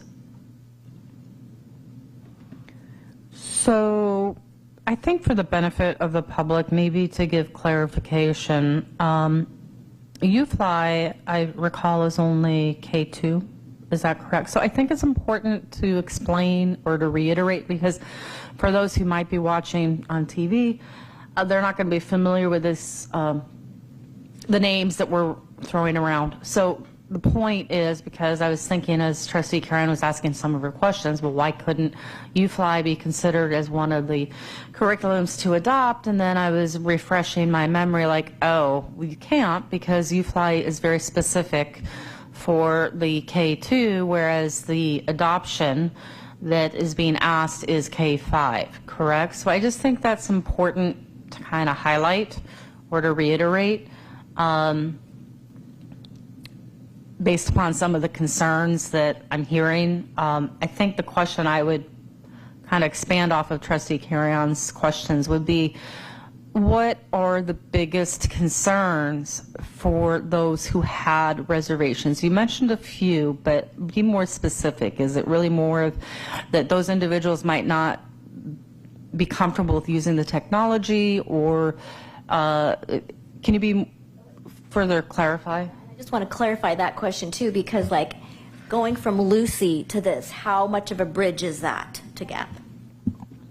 Two-part question. Part A for me.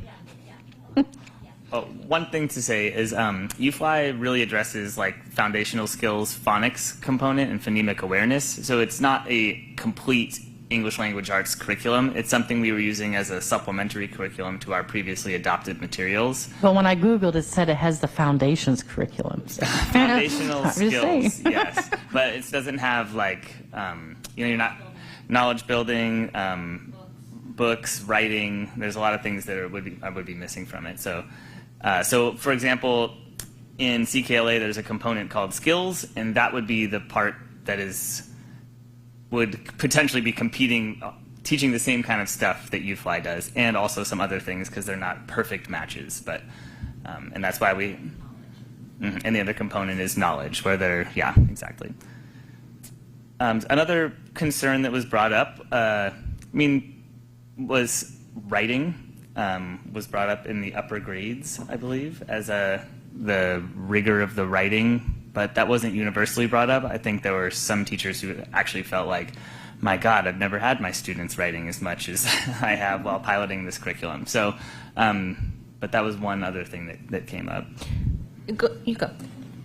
Another concern with the writing that was brought up is where the graphic organizers for scaffolding the writing for students, they weren't necessarily great, and so teachers felt they needed to remake them to scaffold better for their students, which honestly, we have that issues with all curriculums. There is no perfect curriculum, unfortunately, and so we end up scaffolding as needed and differentiating for our students as needed, yeah. And so that's an example of a commitment where we can support the teachers by creating those graphic organizers that they want to have for them and then sending them out to our graphics department. That's an example of an easy fix that we felt like we could address. So it was a reservation, but it's something that that we can support with through the implementation. One more that I just thought of off the top of my head, and we do have a slide for May 26th where we will kind of go through some of the other reservations that they had, and we'll have teachers here that can speak to them as well with us. In Benchmark, for example, which is our current core adoption for elementary, they have like little magazines that they can write in. So the reading that they're reading is what they write on. So there's this like intense annotation of the text. Amplifies curriculum intentionally, which we will display again on the 26th. It's still over there right now too. It's in books, and so when I'm speaking about those paperback books, it's the students are reading from a book and then they are taking notes or annotating elsewhere, and they also have consumable books too, but the primary reading that they're doing is out of a book. It's intentional because it's it's how we read. We read out of books, and we can't always write in the books that we are reading from. So it's intentional on the publisher standpoint. It's just a change from what we have been used to. Please. And jumping in on that, connecting it to like units of study, we had to do that where we had the sticky notes and putting them in our books. And so it's connected in that way for sure, where we have to transfer notes separately, where benchmark we were annotating directly. And so there were reservations about not being able to annotate versus having to use Post-it notes and such. Trustee Karen, did you get your question answered? And my other question again is, how would you bridge the people who are used to doing the Lucy and versus this? So the initial training is a 3-hour training in how to use the program, but we're making it a full day of training because we're going to support the teachers with our own PUSD bridge of, let's talk about science of reading. Let's talk about, even for 3rd, 4th, and 5th grade teachers who haven't had the letters training that we were honoring, the people who had completed that earlier tonight. That's a big pedagogical shift, I think, for our 3rd, 4th, and 5th grade teachers who may not be letters trained. That's going to be an important step that we take. So it's a full day of training, and they're going to have lots of planning time in the afternoon, structured planning time alongside of our team to be able to support them to make those heavy lifts. Okay, so I'd just like to add one other question. Actually, I'll save it for a comment. So, any other questions? Okay, I'm going to open this for public hearing. So this is the time for anyone for the public to come address this, and it is a public hearing. Okay, public hearing officially closed. Now we're going to go to comments. Okay, so we'll do the same. I'm looking for a first and a second, and then further discussion before we do a vote. Oh, this was first. Sorry. I apologize. I'm really tired. Okay, sorry. I was getting ahead of myself. Okay, so well, yes, no action. So the comment I would just say before we conclude would be that from the world of professional development training, just to double check, it sounds like 1 day of professional development will be allotted, or how much? There's 1 day of initial training. The teachers are also going to have follow-up on our October PD day. And then, so they're either going to get a day of training in June or August for their initial training. There's going to be follow-up day on October 9th, whenever our PD day is, and then there's going to be a 3rd day of training that's going to be job-alike. So all the 3rd grade teachers will get together across the district, the 4th grade on different days, and have an opportunity to really strengthen their implementation on that 3rd day. So there'll be 3 total for this first year 0 of implementation, with ongoing learning walks and other coaching support provided along the way. Okay, thank you. I know it's well thought out and intentional, but in my experience for doing professional development training, it will take a significant overhaul and support for the teachers to go through that process of modification and learning a new curriculum. And just to remember that research shows when you're learning a new skill, I believe it was Coach Wooden, it takes like 50 times to practice a new skill to really get it honed in. So 3 days is a great start, but that hand in hand, the coaching, the learning walks, and the peer-to-peer support will be instrumental. And it will be really, really important to support the existing other, letters and UFly and everything else to really support the teachers. And it's just challenging with some of the funding and perhaps other resources that may have been available in the past, having to reinvent and consider new options to provide the ongoing support that the teachers will need. So that would just be my comment. Trustee Carrion. So no, on the 26th, if you can bring like how you were doing assessments and how that would change, like we used to do the DRA long ago and then we changed it. So I just would like that information on the 26th. Great. Any other requests from the, no, just kidding. All right. So, thank you so much for hanging out with us until 9:21. We really appreciate your hard work and preparation for this presentation, and we can't wait for the official follow-up presentation May 26th. Okay, thank you so much. We're going to push through this agenda. Number F, sorry. Discussion action agreement with Embarcadero Partners. Aaron. All right. Excuse me.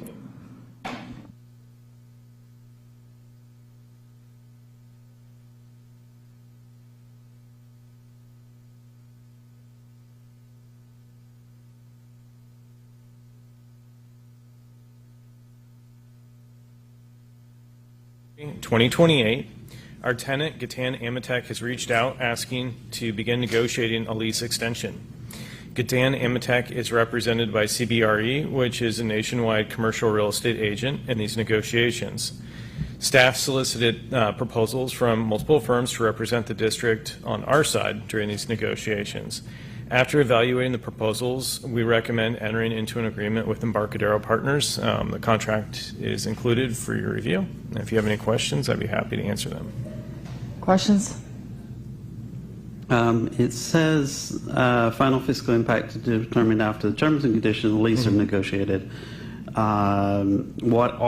Is the typical compensation given to a real estate, a commercial real estate? So it's above, isn't it? It's you've already stated it. Sorry. That's okay. Would you like me to restate it? No, Yeah, it's fine. Sorry. Thank you. Any other questions? Opening for public comment. Closing public comment. Comments? None. Okay. I'm going to look for a first and a second, and then we'll do further discussion before we do a vote. I'll make a motion to approve. I'll second. We have a first and a second, and then are we allowed to do preferential vote for students on this one? What? No, but I know, but there's certain items that they can't. I'd say anything that's not student staff. Yeah. I couldn't remember if it was contracts. So, okay. All right. Discussion? We already discussed. No, I know, but this like technical Robert's rules, I'm just tweaking. So, all right. We'll do roll call then. Aye. Aye. Aye. Aye. Aye. And aye. Motion passes unanimously. Okay. Next is report, discussion, public hearing, resolution number 2025-2026.40, approving State Board of Education waiver. Is this what I'm reading? Then I read this? I get it, you read it. Okay. Okay, I have a wonderful script. The next item is a public hearing in advance of the board's consideration of resolution number 2025-2026.40, resolution of the board approving State Board of Education waiver for the sale of surplus property. The board is gathering public comment regarding its intent to submit a waiver requesting to the State Board of Education, also known as SBE, relating to Education Code Section 17455, 17466, 17468, 17469, 17470, going all the way up to 17475. The waiver request will ask that the district be allowed to waive certain surplus property sale procedures related to a potential sale of surplus district property located at 4665 Burnell Avenue, Pleasanton, California, 94566, commonly known as the former district office property. If granted, the requested waiver would allow the district to sell the property through a request for a proposal process rather than a public bid process. That's the key. Education Code Section 33050 requires that a public hearing be held prior to approval of the waiver so that the board can solicit community input regarding the proposed waiver. The board will consider public comment received at today's hearing in considering whether or not to adopt the proposed resolution. So are there any questions before I open it for public comment? Okay, I will now open the public hearing. Anyone wishing to speak on this item may do so. Bill, do you want to come up? I made my comments known Okay, so for those who didn't hear him speak on the microphone, Bill Foley is declining public comment in school code before. And I'm looking around. Okay. Okay, now I will now close the public hearing.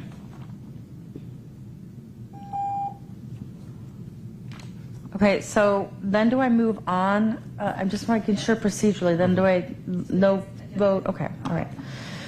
Okay, thank you for your patience, everyone. This is a legal formality that we've had to follow. So now we're actually going to move on to H, discussion action resolution number 2025-2026-40, approving the State Board of Education waiver. Great.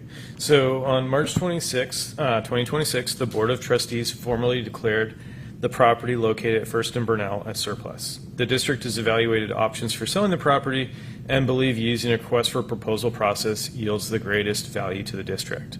An RFP process, as you mentioned earlier, allows the district to choose the developer based on both qualifications and price versus price alone. In order to submit a waiver to utilize this process, the district must take 3 very important steps. The first step is to consult with the district labor partners. Both APT and CSEA support this approach and have issued letters of support. The second step is to consult a district committee. We consulted the 7-Eleven committee, who, again, unanimously supported this approach. The final step is to hold a public hearing, which you just did, and then you will approve this resolution. Once approved, a formal application to utilize the RFP process will be submitted to the State Board of Education. And it should be noted after previous comments that these funds cannot be used for ongoing operational costs or salaries. They can only be used for facilities or for real property purchases. Okay. Questions? Seeing none, open this to public comment. Seeing none, comments before I look for. Okay, seeing no comments, first and a second. So moved. Seconded. Okay, and then item for additional discussion. I would just like to state that this one is a difficult one for me. I never wholeheartedly committed and felt that it was best to move the district property. So I just wanted to state that as I will dissent. But that said, I know that the will of the board will have a decision and we'll move forward. So preferential vote and then roll call. Aye. Aye. We did. Aye. Aye. And no. Motion passes 4-1. Okay. 5-1. 5, well, we're going official board preferential vote. It's 4-1 officially by the board. Okay, so next is, goodness. Okay, I, discussion action agreement with Crawford Association for Special Inspection for the campus renovations projects at AVHS, the Amador Valley High School. All right, so we're starting work very shortly, getting ready to begin demolition. But before we begin construction, we need to put the rest of our team together. And a big part of that team is the materials testing and special inspection firm. The role of this firm is to test building materials to ensure that they are compliant with building codes and the contract documents. And these are things like concrete and steel.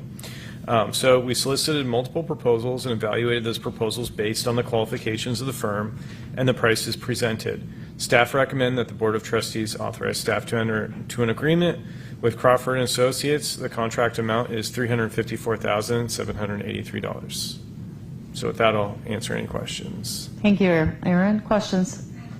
Seeing none, public comment. Seeing none, comments. Okay, looking for a first and a second. Motion to approve. Second. Okay, any other further discussion? Seeing none, roll call vote. Aye. Aye. Aye. Aye. And aye, motion passes unanimously. Okay, next on the agenda, are we at J? Okay, discussion and action agreement with Millennium Consulting Associates for environmental testing for the Amador Valley High School campus renovations project. You have no Great. more than 5 minutes, Aaron. All right, I'll do it in one. Another important member of our team is the industrial hygienist. And the role of the industrial hygienist is to monitor the removal of hazardous materials, including asbestos and lead. And we want to make sure that that work is performed safely, is performed in compliance with all applicable regulations and best practices. And so that person will be on site during the removal, making sure that everything is up to par. So we requested proposals from multiple firms and received 2 proposals. Those proposals were evaluated based on qualifications and price. We recommend that the Board of Trustees authorize staff to enter into an agreement with Millennium Consulting Associates in the amount of $89,762. Okay, thank you. Questions? Seeing none, public comment? Seeing none, comments? Looking for a first and a second?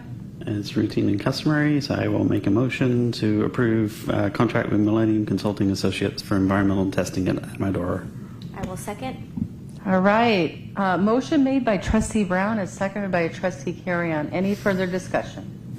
Seeing none, roll call vote. Aye. Aye. Aye. Aye. And aye. Motion passes unanimously. Okay, we're going on to, okay. Okay, for those in the audience that want to see it on the screen, it's discussion action change order number 2 with Clark Sullivan and JKAE Architects to the design build agreement for the Education Options Center project at Village High School. Great. So during the January 29th board meeting, staff presented a budget update for Measure I and I-1. And at that time, we talked about how do we want to reallocate some funds. And one of those approved reallocations was to fund a new basketball court and amphitheater style seating at Education Options Center. We're at a really exciting point in that project. As you know, the demolition is complete and we're getting ready to begin foundation construction of those buildings. So now is the appropriate time to move that money into the project. So with that, we prepared the change order number 2, and we recommend that the board approve this change order in the amount of $392,385. This money has been budgeted, and this is within that budgeted amount. So if you have any questions. Questions? Seeing none, public comment. Seeing none, comments. I just really appreciate that this is being done. This is a long time coming for Village. I'm very excited for them on this. Thank you. Yeah, I'll just make a quick comment. It was kind of cool to do the facilities tour because I could actually envision where you were planning on putting the amphitheater style seating, and it's good use of the hillscape, and it incorporates the uniqueness of the site in terms of the split level, and makes it a useful, aesthetically pleasing, and good use of the hillscape. So, thank you. Looking for a first and a second. I will make a motion to approve change order 2 to Clark Sullivan Construction and JKAE Architects. Second. Okay, motion made by Trustee Brown and seconded by Trustee Jones. Any further discussion? Seeing none, roll call vote. Aye. Aye. Aye. Aye. And aye. Motion passes unanimously. Okay. Last but not least, we have the discussion action new bylaws for the Board Finance Committee. Ahmad, no more than 5 minutes on this item, please. Sure. So the district currently has a board-level finance committee. That committee is comprised of 2 board members, and they meet 6 times a week and is supported by staff. They review the independent financial audits as well as the annual budget updates, and other financial matters. The board requested staff to look at expanding the committee to include public members with expertise in finance. And so we met with the finance committee and brought to them a draft bylaws that would expand the committee to 5 members.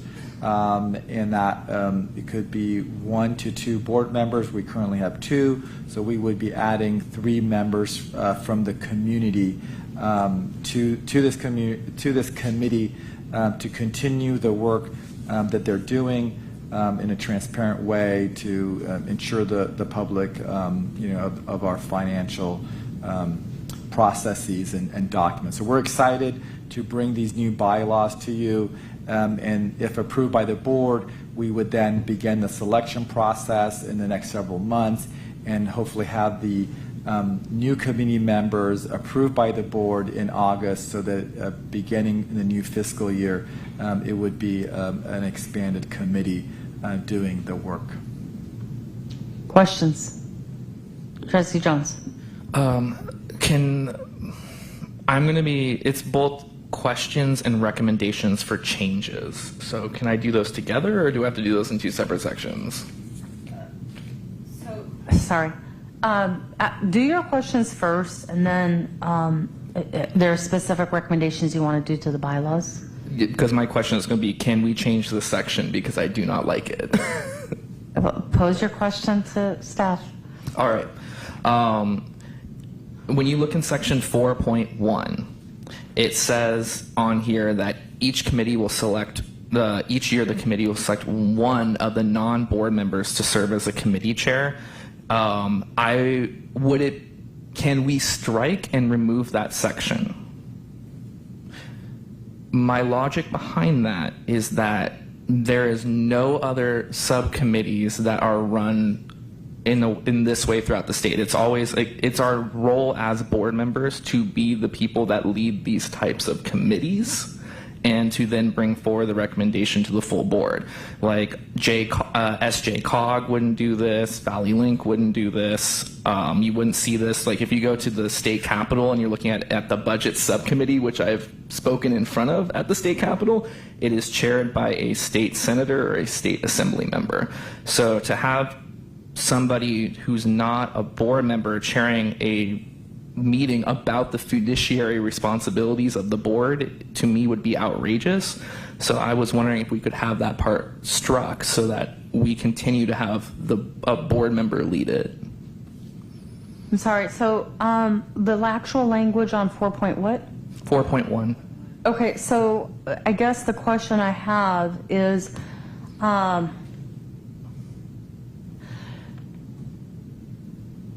sorry, I'm just reading this. So in essence, the other committees that we have are chaired by our staff.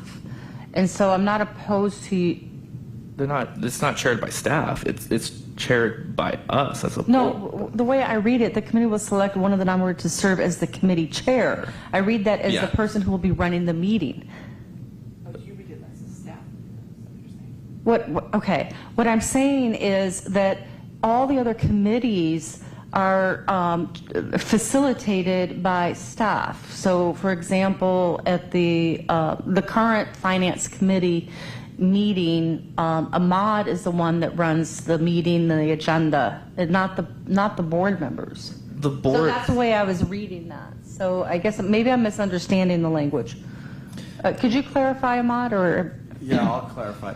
I think the intent of this was that, similar to like the CBOC committee, that one of the members of the committee, staff is not a member of the committee. They're not a voting member of the committee, right? We provide support. So you can see that the committee, the staff will include us, but we're not like kind of a part of that group. So the intent of this was what Trustee Jones was saying, is that the committee would select a non-board to chair it. And so, yes, we can remove that. This was language we had utilized from another district that did not want a board member to chair it. They wanted it to be from the community, to give it more of a community committee feel, but to have board members beyond the committee. But it can be a board member, but we would have to remove that sentence. So, look, what I'm trying to say is our subcommittees for curriculum and policy and all of our committees are chaired by staff members. And so, to Charlie's point, that is something that we have discussed in the past, where it's the same thing with like how the agendas were predetermined by staff, and then the board members would give a request to the agenda. But it wasn't necessarily that the board members set the agenda. So when we say that it's going to, regardless if it's chaired by a staff member, a community member, or a trustee, I guess my point would be a deeper question of what's the role and responsibility of that chair, and what are they doing? Are they just running the meeting? Because that's very different than setting the agenda. So I think it's a deeper discussion. I'm not opposed to what you're saying, Trustee Jones, but I think the broader point is, what does the chair do? So I think this is a very high-level bylaw, and then we need to kind of like flush that out and then go into deeper of those 2 points that I'm making. We need to rewrite that section, at least go back and revisit, or more like you said, deeper discuss it. I have 2 other spots. So why don't you send, well, ask your other points, and then I'd say maybe we just bring this back to the board in 2 weeks, because we're going to set this up for next school year, correct? Yeah. So let's hear your other recommendations, Trustee Jones, and then we'll take it back to staff. We'll go back offline, make the edits, and then we'll bring it back for a final vote. All right. So you want it to have at least contain 5 members. My thing is that CSEA and APT it's always been the standard and tradition that they have a member that sits on that committee. So my question is, would they then be, so if it's 2 board members, would they then be 2 members of that 5, and so that leaves 1 committee member from the public? So I think what you're bringing up a point, Trustee Jones, that I don't recall that APT and CSEA is on every single subcommittee. They've never, the thing is it has always been that way. When my mom was at the district office as a secretary, it was that way. It's gone back a very long time. The thing is they do not always decide to do so, but the understanding has always been they have the option if they so choose to do so.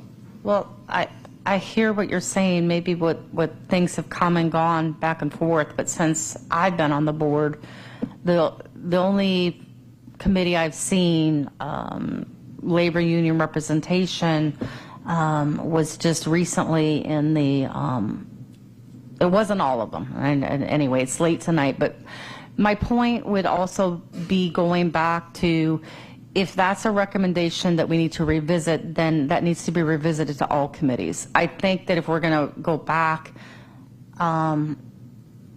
it shouldn't just be optional. I think I'd like to see a little more systematic process and be consistent, would be my point. So, because I was going to say, because Ahmad or Mr. Shikosami can also account to the fact that last year Evan did sit as a member on that committee through some of those meetings.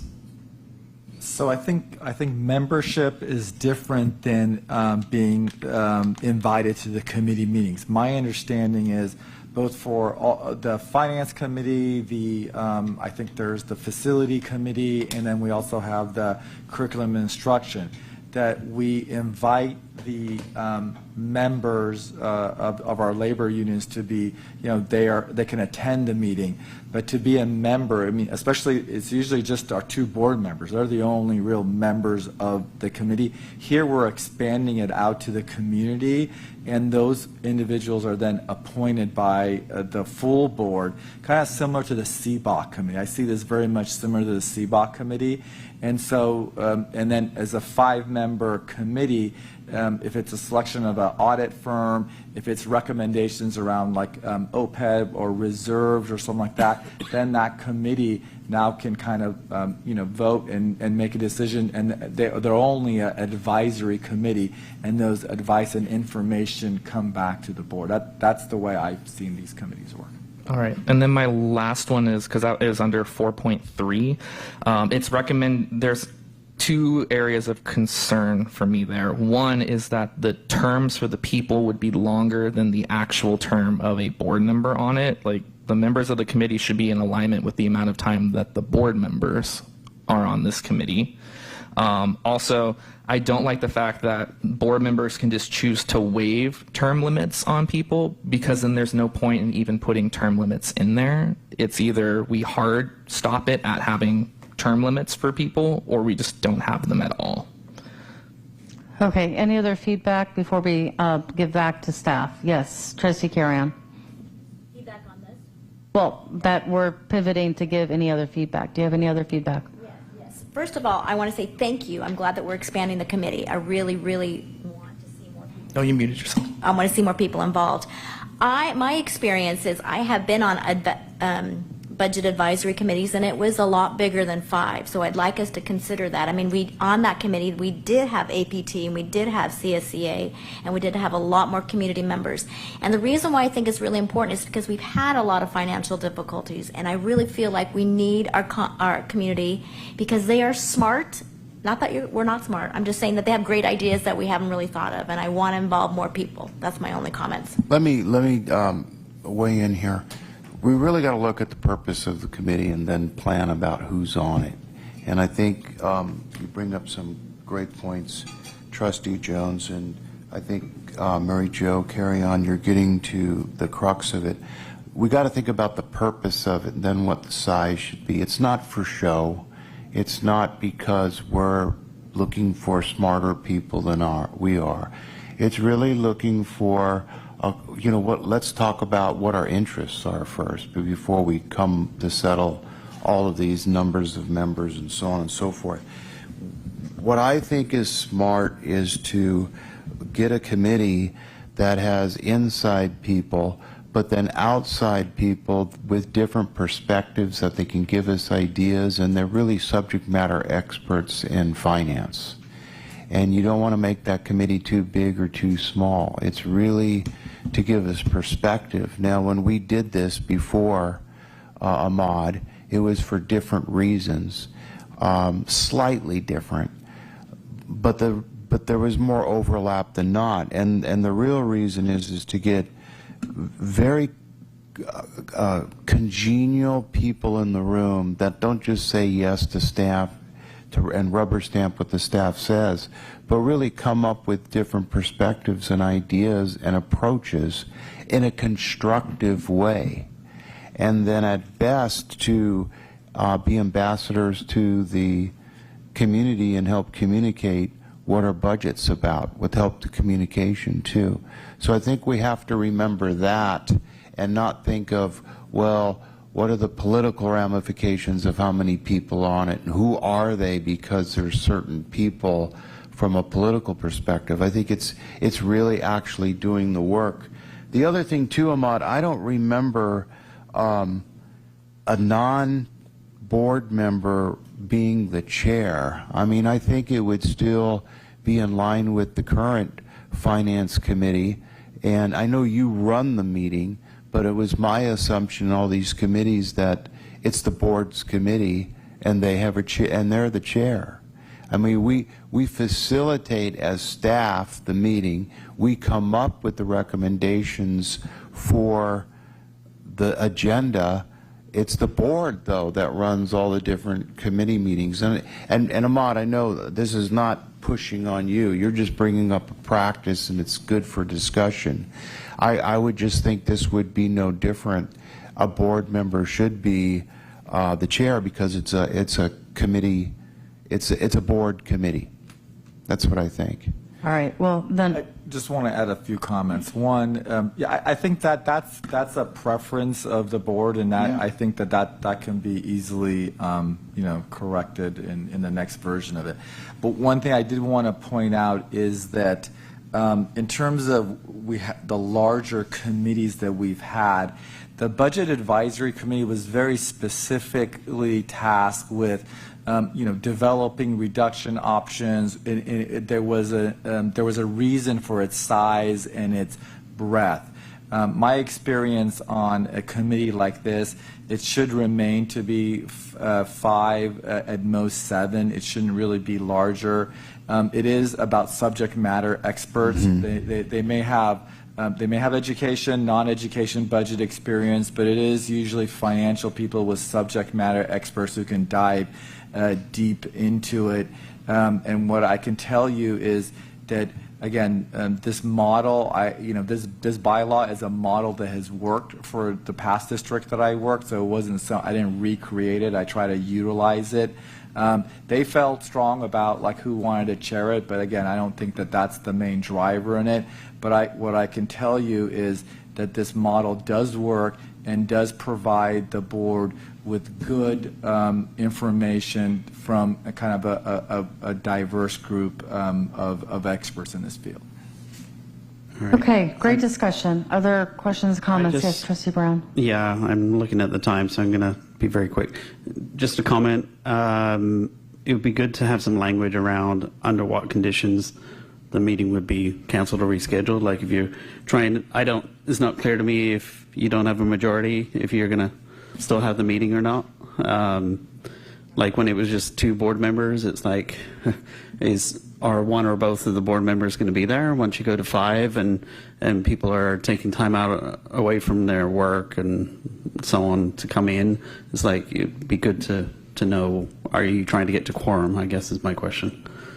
So I think that would be covered under Section 2. This is a Brown, it's a Brown Public Meeting Act, so it fall under those orders. Well, it wasn't clear to me if that still required a majority. Like that means it's open to the members of the public, and you're going to conduct it in.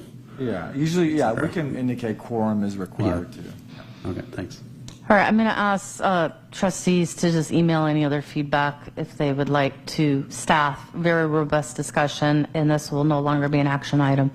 Are there any other, sorry, we're going to wait for any other comments because we are running close to the end of the time for tonight, and I don't want to have to extend the meeting. So public comment on this item. Okay. Closing public comment. And any concluding comments before we conclude to the next part of the agenda? I just wanted to thank trustees for all the feedback and input. The board has worked really hard with district staff and the superintendent to continually reflect on the processes of these subcommittees. Trustee Karen recalls that a few years ago the curriculum committee was added. We've had the ad hoc finance, we've had a lot of ad hoc committees too as well, so great discussion. So with that, we are going to wrap up this meeting and go to board reports and requests, and I'll start with Trustee Brown. Went to the salute service, always good to see, and man, the amount of years of service that we have in this district and the amount of positive vibes coming from staff in recognition of that service was phenomenal. And just, I love the ongoing dedication of books as a permanent record of some of our great staff and the years of service. So good job to HR and everyone that organized that. Went to the PMS and Hearst open house this week, and I already expressed this to Superintendent Geisels that I was disappointed that they were at the exact same time and the exact same hour, given that Hearst is the feeding school to the middle school. We shouldn't be doing that. It made a nightmare from a parking perspective, and people were parking in emergency areas. So in red line areas, they were doing U-turns on the street. It was pandemonium from a safety perspective. And also as a parent, it's really difficult to, I had my grade 5 student who had his list of 13 things that he wanted to see, and we were trying to rush him through those things, and it just didn't feel good as a parent to do that, because I didn't want to do a disservice to my other 2 girls who were in grade 6 and 8. And obviously everyone has a different number of kids, and other parents may have the same problem between PMS and Foothill, but it just was not a good experience as a parent, and it wasn't a good experience from a safety perspective. So if we could avoid doing that next year, that'd be great. Thank you. All right, thank you. Trustee Carry-On. Trustee Brown and I went to the city liaison meeting, and that was great. A special board meeting for facilities, I love that. Went to PTA Donlin. They had a regular meeting and a volunteer celebration. I loved going to Alice Al's open house. I got to see some of my former students. I even got some hugs from them. Former teachers was great. The ad hoc committee on equity. and the salute to service, and then Trustee Jones and I and Dr. Geisels went to the performing arts presentation on Friday. Fabulous, they did a great job. And Walnut Grove groundbreaking. It's been a busy couple weeks. Sorry, Trustee Jones. All right, so I went to the Moore open house, which is always a lot of fun. I did the salute to service with many of you as well. Walnut Grove's TK groundbreaking. I went to the evening of Black excellence. Phenomenal performances, great food. It was a great experience. It always is. I was also at the performing arts recital with you. That was a lot of fun as well. I did the community of character luncheon. I was able to stop by and visit that and see the awardees, so that was a lot of fun. I also did the chamber mixer where we had our high school students from Pathways that were meeting with different businesses. I chaired the curriculum and instruction meeting with Lori, which was fun as well, seeing different things that we're doing. Over the weekend was the Equality California Awards in San Francisco, so that was a lot of fun for the queer community. And then this weekend I'm doing the CSBA delegation, so that will be fun. I just have 2 requests. One is potentially having in the future a presentation report discussion on our labor apprenticeships and ROP partnerships. I think that'd be really fun to highlight.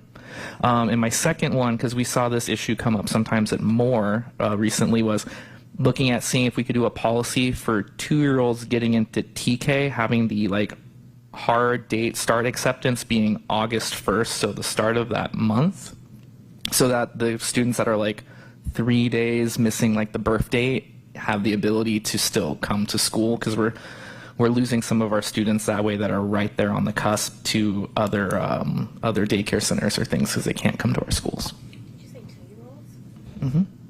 Yeah. Trustee Jones, can you email me that? I didn't quite capture it. I think I know what you're talking about. If it's okay, can you email me and Dr. Geisels? Yeah. Great. Trustee Walker. Okay, well, I've gone to many of the things that the Superintendent's Advisory Committee on Equity and Inclusion, and hopefully we're going to have a debrief, I think, upcoming our next May meeting. The construction tour, which was fabulous to see what our bond dollars are doing, and it was great to see Village and the educational options. It was a wonderful tour. It was very uplifting. The groundbreaking ceremony at Walnut Grove. I attended the board curriculum and instruction subcommittee, which was great because I never get to go to those, and so it was nice to get that debrief from that committee and about the upcoming adoptions. And then the salute to service, which was fabulous. Thank you, Mrs. Graywall. It was a wonderful, just the amount of years that our employees have been here. I mean, the 35 years with Mrs. G at Fairley. I mean, just amazing that there's so many. The longevity of our employees, I think, is a testament to PUSD. So thank you. And seeing my kids' teachers retiring was, it's very emotional. So it was a great event. So thank you. Oh, yes, and I went to ROP. I forgot about that. Okay. Well, until before it becomes 10:01, I have a minute. So I just wanted to thank the board and cabinet and Dr. Geisels and staff for the special board meeting last week on the mission and vision process. It's something that I've wanted to do since I've been on the board, and can't wait to see the world evolve in some of the work. We have amazing picture of the old mission and vision world globe that's going to evolve. So, and also just the groundbreaking at Walnut Grove was especially memorable for me. Having my children go there, and it's just been really fun to see all these projects arise and expand. So just a couple of reminders to my fellow trustees, the governor's handbook. If there's other edits, please put in the comments. You'll be getting an email on Super Eval for the superintendent evaluation that we'll be working on. Future dates are the regular board meeting Tuesday, May 26th is changed because the graduation ceremony is on the 28th. Then we also have 2 meetings, June 11th, 2026, and then the last board meeting was changed to the June 23rd date, correct? It was corrected? We have to approve it. So we're going to modify that in the next board meeting. But it's good that everybody knows that. Okay, so just to clarify for the public, the normal board meeting in June will be the first, what is it, first and third? No, second and fourth? Second and fourth meetings in June. And with that, we're officially adjourning the meeting 10:01 minus 1.